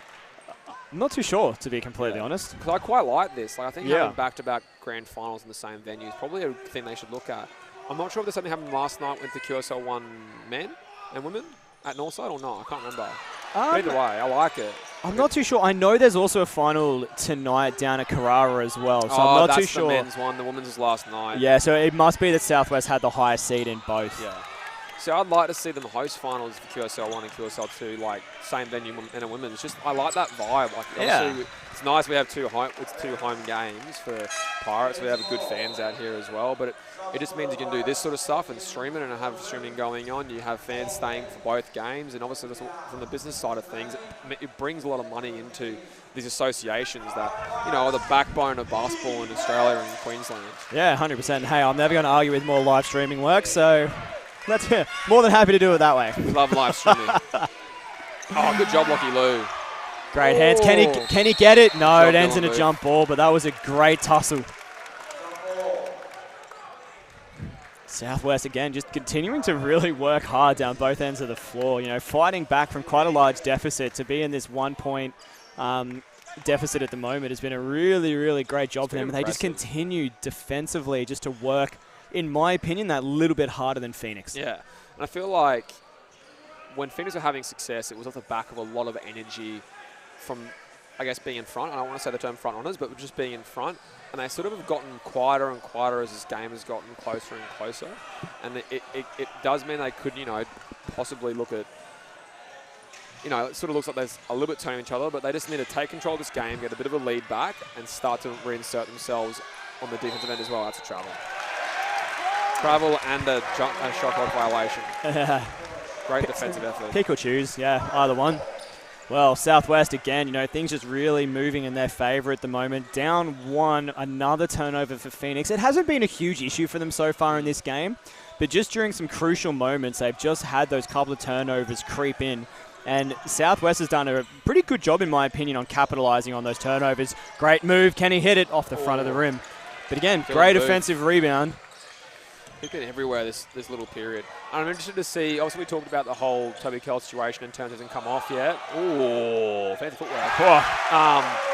You wonder how long, and it's been great for him because there's been a lot of free throws, a lot of dead balls. He's gotten more and more rest, and you've got to be a bit concerned here if you're Phoenix because he's getting a lot of rest. And he's going to look very fresh, come back into the game as their key player. Yeah, and the big thing, the great advantage for Southwest is they've actually been doing okay without him on the floor as well. They've really held their own without him on the floor. And Mahedin hits the bucket and 1. I feel like that's tough for Phoenix. I feel like he initiated every part of that contact and then just got, there you go. There's he's finished strong through the contact. We'll have a look at it again. He's gone through and he was moving sideways. It's kind of hard to tell from the angle that we're in because we're sort of looking straight into the back of Mahedin. But wow, all of a sudden, it's a 3-point advantage now for Southwest. 4.5 minutes to go. There's a timeout on the floor. Again, all of that momentum is just moving in favor of the Pirates. They fought back well, and now they're maintaining. Yeah, and if I'm the Phoenix coach in this timeout, I'm sort of saying to them, guys, 4.5 minutes left and it's a 3-point game. And this entire second half has gone their way. If we just go back to getting ourselves running in transition off makes or misses and really get penetration into the keyway and make sure we're moving off the ball, we're back in this game in 2 possessions, really. It feels like it's an overwhelming turnaround because it was the 14-point deficit, but you're only down 3. So I'll be reminded of that fact. I'll be trying to get the ball into Bo Norton's hands a bit more. I feel like Pirates have kind of not done a deliberate job of getting the ball out of his hands, but I feel like Phoenix have just deliberately let him float to the weak side of the offense and just kind of stand there. So try and get him more involved, whether that's in transition, whether that's in the half court. And then rebound. Box out and rebound. I mean, like, this Pirates group isn't massive, but as I said before, they're big across 3 spots, right? And they're athletic and they're dynamic and they just want to get these O-balls. If you can box out and rebound and keep going, you're going back in this game very quickly. Yeah, well, from being significantly down to being 3 points in the lead with only a couple of minutes to play, you know, a big advantage now for Southwest as they go up by 4. So Phoenix, a little bit of work to do. They're going to need to get themselves back in it. I don't get this. Like, why is he handling the ball and you've got your best transition player waiting for the ball in the half court? I'll just get the ball back into Bo Norton's hands again and just swing him downhill. Yeah, really concerning signs for Phoenix. 6 points now, the deficit. Need to continue hustling offensively. But there's just too much pressure at this point. And then late shot clock, and Jackson Green's going to force up something here. Dylan Booth's going to send his nonsense back in his face. Not in Dylan's house.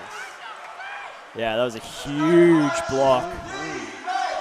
Yeah, but I feel like you and me both saw that shot coming. So yeah, the athletic feat's great. Good timeout. I think everyone in the stadium saw that block coming. I don't mind this. I feel like if you have a good baseline on a bounce play, it's a great timeout.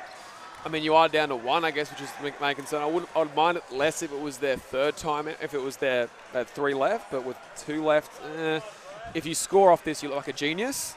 If you don't, then you've only got 1 timeout in a single-digit game in a grand final. So yeah. I hope he has something good to draw up here. If it's a 3, it'd be fantastic. If it's just an easy layup, I'll take that because layups are awesome. But very interesting and results-driven timeout here. Like, it has to be the right result. Otherwise, I don't really know why you call it here. What do you think, Regan? Look, I tend to agree. It is a big call having a timeout when you're going into a close game with only 1 to go. But at the same time, I definitely do get it as well because they really do need to capitalize on this possession. So they're going to have to draw up something and execute it. And like you said, if it pans out and they get the points, fantastic. If not, I don't necessarily think it's a waste. Phoenix do need to regather themselves. So whether it was specifically to draw up a play to get a bucket or whether it was just to go, guys, pull your heads in. We're 6 points down, 4 minutes to go in a grand final. Hold on to the damn ball. Yeah, we're turning it over on every second possession at the moment. This Southwest side is out-defending us on every single possession. It might just be to regather the troops and just get their heads back in the game. To something with Jackson Green here. They've drawn up something. It is a 3-point shot. It's well short, though, straight into the pocket of Booth. I just don't know how comfortable Green was shooting that little 3-point shot. It's a hard shot. Like, obviously, he's gone away from the basket. Nice pass. Oh, travel. Yeah. Southwest just need to chill out.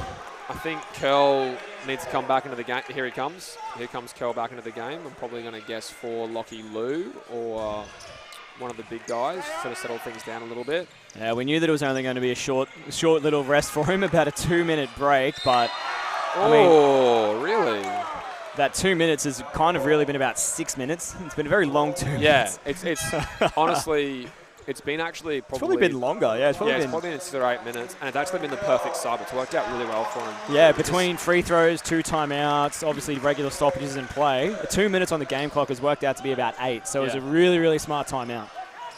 Really, really smart sub, I should say, sorry. Yeah. And there were 2 timeouts in that period as well, which really helped him.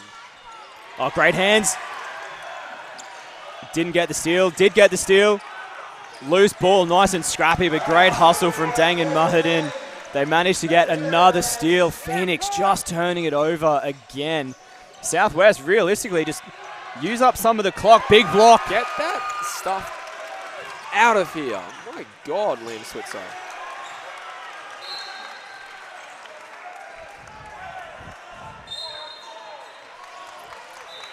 So out of bounds on that one. Referees just had to come together, sort of discuss it. It's going to benefit the Phoenix. Bo Norton's limping a bit there after that last drive. And I was going to say, they've done it.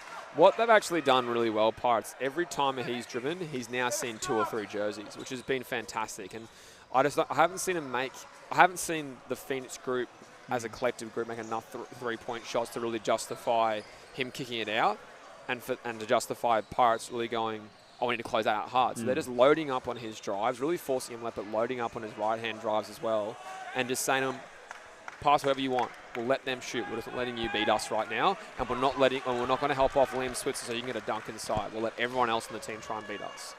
And for the most part, it's worked in the second half. And Curl just doing a great job, taking his time, wiping up the floor, giving his troops a little bit of a rest. That was interesting. I don't think... Will they go back to 18 on the shot clock, or what's the plan here, do you reckon? Yeah, they'll have to reset it back to 18, yeah. 18, they'll have to go to game clock back, won't they, as well? Yes. Sweet. Awesome. Easy fix. Ooh, sorry, everyone. I promise I'm not bored by the game. It's just a long day. Oh, mate, there could be nothing about this game to bore anyone. No, it has been fantastic. A great game of ball to watch. Phoenix 6 down, need to work their way back into this one. They're moving the ball well. 3-point shot is down. Bang. That is a huge bucket. I ain't just a driver, I'm a shooter too. And like it would come from anyone else but Bode Norton to close the gap to 3. Mahadin does work himself. Absolutely electric this second half. Just finding gaps, finding space, and making a lot better decisions. Oh, Paul Dang. Seal it, Dangy. Oh, baby. And a great finish through traffic as well. This game has a little bit of everything. 78-71. They're going to say that it came off Toby Curl. And if I'm Phoenix, I am not going anywhere near Paul Dane. He has been off the ball defensively elite today. Just getting in every single passing lane, deflecting passes. Yeah, so quick. Great cut. Can read the ball like a pill, like a book, like a pill. Who's reading pills? Read the ball like a book. Is that what you're trying to say? Read the pill like a book. Yeah, I don't know what I was going for. Like you said, it's been a long day. It's been a long day. This is a long way away from here. Ooh. Yeah, it's a long drive home. Give him one, Toby. Give him one. Goes inside, makes contact. Oh! Ooh, okay. I feel like he's very hard done by. Yeah, possibly a little bit. Is that his fifth as well? I think it's his fifth. Yeah, that hurts if that's 5. That's bad officiating, honestly. Sorry, I shouldn't say that, but that's... And then a technical foul on Switzer as well. No, was it on Switzer or was it on... I thought he said 7.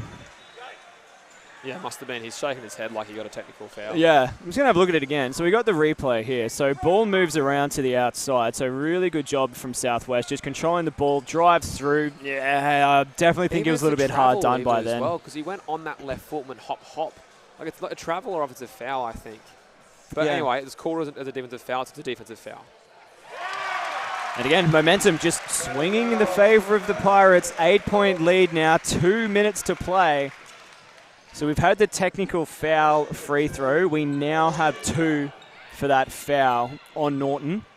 And, I mean, realistically now, it's up to Angus Lowe to really just pull his troops together. And Switzer as well. He's been a little bit quiet in this second half. It's up to those 2 boys just to rally the troops and pull them back into this one. It's been a 29 to 49, I think, half, hasn't it? So it was 40. It was 30 to 43, so... 30 to 43, so we out there is 28. And then, Yeah, 28 to 50. My brain cannot comprehend that. Oh, look, numbers are just not doing numbers tonight. Math is hard. This is why we commentate and don't teach maths. Yep.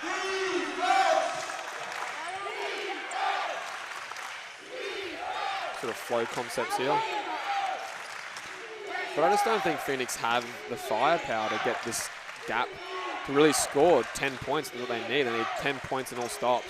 I mean, if anyone's going to do it, that man is one of them. Switzer gets his own rebound, fires again. Second one looks better, and it goes down. Timeout. Oh, no, substitutions? Yeah, just substitutions here for Southwest. Who's 7? I don't think he's played yet, has he? Lockie McEnroth. No, he hasn't. So first minutes of the game for him. So obviously showing that Southwest is feeling pretty confident coming into this one, bringing on some of the bench. Always a situational-based guy. I'll say situational-based guy. Still 8 points. Yeah, true. I mean, he is a pretty clutch three-point shooter. I have seen him shoot a couple in his day. Yeah. Oh, it's 2 shots.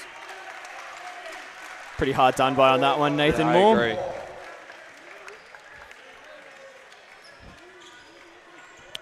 I think honestly, I know it's too soon to call, but I think that might seal it. Just, you know, they needed to stop there. They got a late shot clock and then just get a foul call, which really sort of kills it.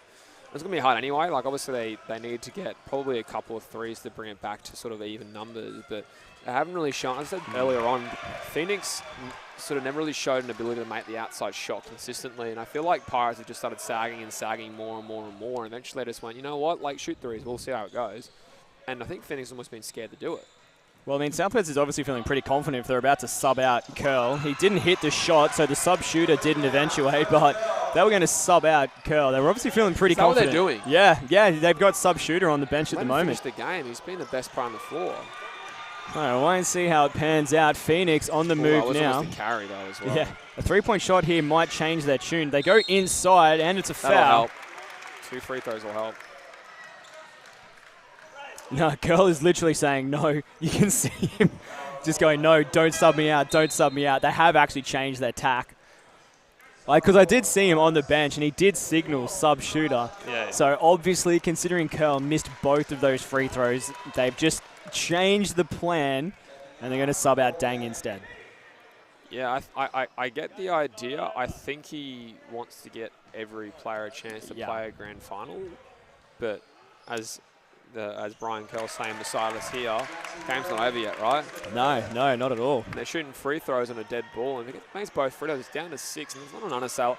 Before, when I said, you know, Trace McGrath's not walking through the building in the women's game, like, 6 points is a very easy thing to do if you get 2 stops. Because if you get 1 steal.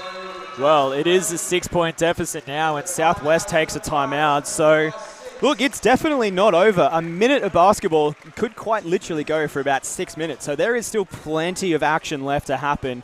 Southwest would be feeling relatively comfortable, and for them now, it's just about using that clock. There's no need to rush a shot. Waste 24 seconds, put up a good option, use as much time as you possibly can. And there's an interesting discussion here about what you do, because if you advance the ball, obviously you reduce the impact of turning over in the backcourt and a layup happening, but you also bring your shot clock down to 14, which means you can't run 24 off the game clock, which is what you want to try and do if you're in that situation. So the discussion has to be, do we trust our pressure breakers and do we trust our ball handlers enough that we can break the pressure in the backcourt to get into the front court to then run the 24-second shot clock off, or do we just do the safe option, sacrifice 10 seconds on the shot clock, and just get it into the half court? Yeah, absolutely. Like, it is a really interesting rule, and I think that's exactly why they brought that rule into basketball, was to, you know, add another element of strategy into the game. If I was Southwest, I'd be playing it in the backcourt. Same. I would want to use as much of the 24-second shot clock as much of the clock as possible. The game clock, They're not going to do it, though. They are going to take it into the front court, so they're only going to use 14 seconds. Interesting. Not what I would have done, but can definitely see why they've done it, and they've obviously got a plan in place. It would actually be fascinating to see the analytics behind that and see what the numbers actually say. I would probably wager... Oh, they're already fouling. I don't think that was the plan, because the coach is throwing his hands up just going, what is this? So I don't think that was part of the game plan. Is he incredulous at his players or at the referees for calling it? Because I don't...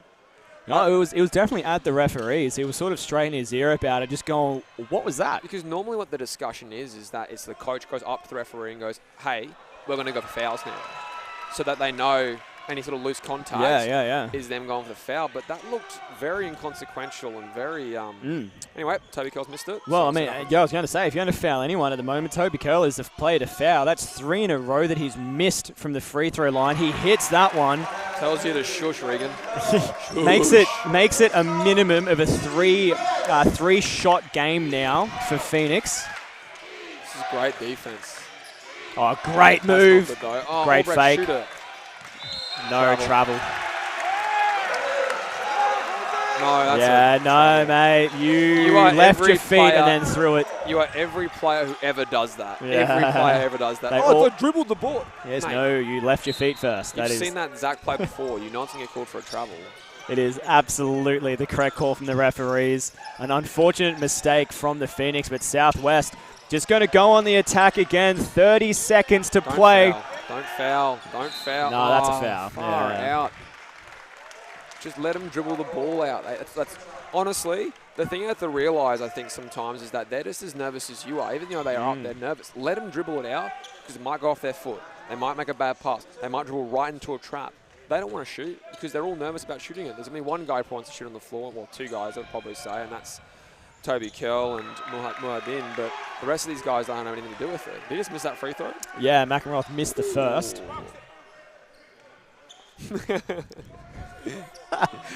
So we get some sideline expert opinions. 83-75 with 30 seconds to go. It's probably just out of reach now for the Phoenix. 3-point shot is up from low. It's off. Southwest get the board. Traveled there. It had to be close, that's for sure. Great defense from Phoenix. It had to be close. Good job, Toby. Had to be very close, but great work here. They can't get it to fall. Rebound lands in favor of Phoenix, but too little, too late, unfortunately. 3-point shot is up, and it's off. That's game. Don't call a foul. Just let it end. Don't call a foul. There is literally... Why? I hate that. Same. I really hate it. I know I shouldn't say it, but I do hate it. The game is over. There's literally 0.3 seconds on it. What is the point? The boys just want to celebrate. Phoenix don't want to suffer any longer. Yeah, I agree. Nevertheless, 0.5 on the game clock. We're going to have a couple of free throws. Completely inconsequential. Yeah, exactly. Now Phoenix have to inbound the ball as well. Which is even more embarrassing. Just missed the shot. Missed the second, Muhaddin. Interesting. I mean, obviously, Hussein has had a lot of scoring opportunities and put the ball in the basket quite a bit. But if I'm looking at anyone for an MVP, it's Toby Curl. I just feel like he was really the emotional barometer of this team. Just took really good care of the ball, got them looks when he needed to, and just was honestly just the instigator of everything that this Pirates team did. So it was really cool. That would be my guy. I agree. The crowd disagree with us. Like all of the Pirates, all of the grandstands behind us are all saying MVP is this man here, Hassan Muhaddin. He's had a fantastic game. He's done a really great job down both ends. That's the game. It misses, and that's the game. Chuck it away. Time is done, and Southwest Metro Pirates are your QSL 2 Grand Final winners. They were down by as much as 14, but what a second half comeback to take it by 9. Yeah, I thought it was, honestly, it was a fantastic game of basketball. That's all we can ask for as commentators, to commentate great games. And it was really nice to see, obviously, that Southwest group really adjust their process and really attack in a different way in the second half. And then defensively, just sort of realizing the strengths and weaknesses of this Phoenix team and forcing them to play to their weaknesses pretty much the entire game. And, you know, I wonder what the game would look like if we had Bo Norton there at the very end to try and play with that Sunshine Coast Phoenix team. He really was a game changer for them. But to be honest, it may not have meant much because that Pirates group did a fantastic job of really negating any sort of offensive presence that he had in the first half. Yeah, absolutely. And like you said, it was a fantastic game to watch. Really, really well fought by both sides. Phoenix came out absolutely guns blazing in that first half, but they just didn't have the legs to get there, unfortunately. They had a little bit of a shorter rotation, only coming in with a team of 10 versus Southwest's 12. So a little bit undermanned, perhaps, and they just didn't have the legs. Southwest just continued to fight all the way through. And what a second half. After only putting 30 on the board in that first half, they turned around and put 54 in that second half. So a massive effort and a really great job. I think we both agree. Commentator's MVP has to go to Curl. He had a really great game down both ends of the floor. He hit some clutch shots, did a really good job defensively. Even though the crowd disagrees with us, they think it's Hassan Muhaddin. And I do agree, he had a fantastic game as well. But what a way to end it. And that is the QSL 2 Grand Final cheer of the Southwest Metro Pirates. And that does wrap us up here. We're going to close things out with some highlights in just a second, but I do want to say a huge thank you to everyone who was able to bring this live stream together for us. Chris Sieber up the back on the camera. Obviously the Southwest Metro Pirates as well for putting this on They didn't have to stream these games for you, but they did decide to put these on. So a huge thank you to Rob Tankey and the entire Southwest Metro Pirates crew for putting these games together and bringing it online as well. Awesome. For everyone at home for tuning in and watching as well. My co-commentator, Henry Marnie, thank you so much for jumping on the call with me. My name's Regan Baker from the Stream Team. Thanks again, and we'll catch you at another stream somewhere, sometime soon.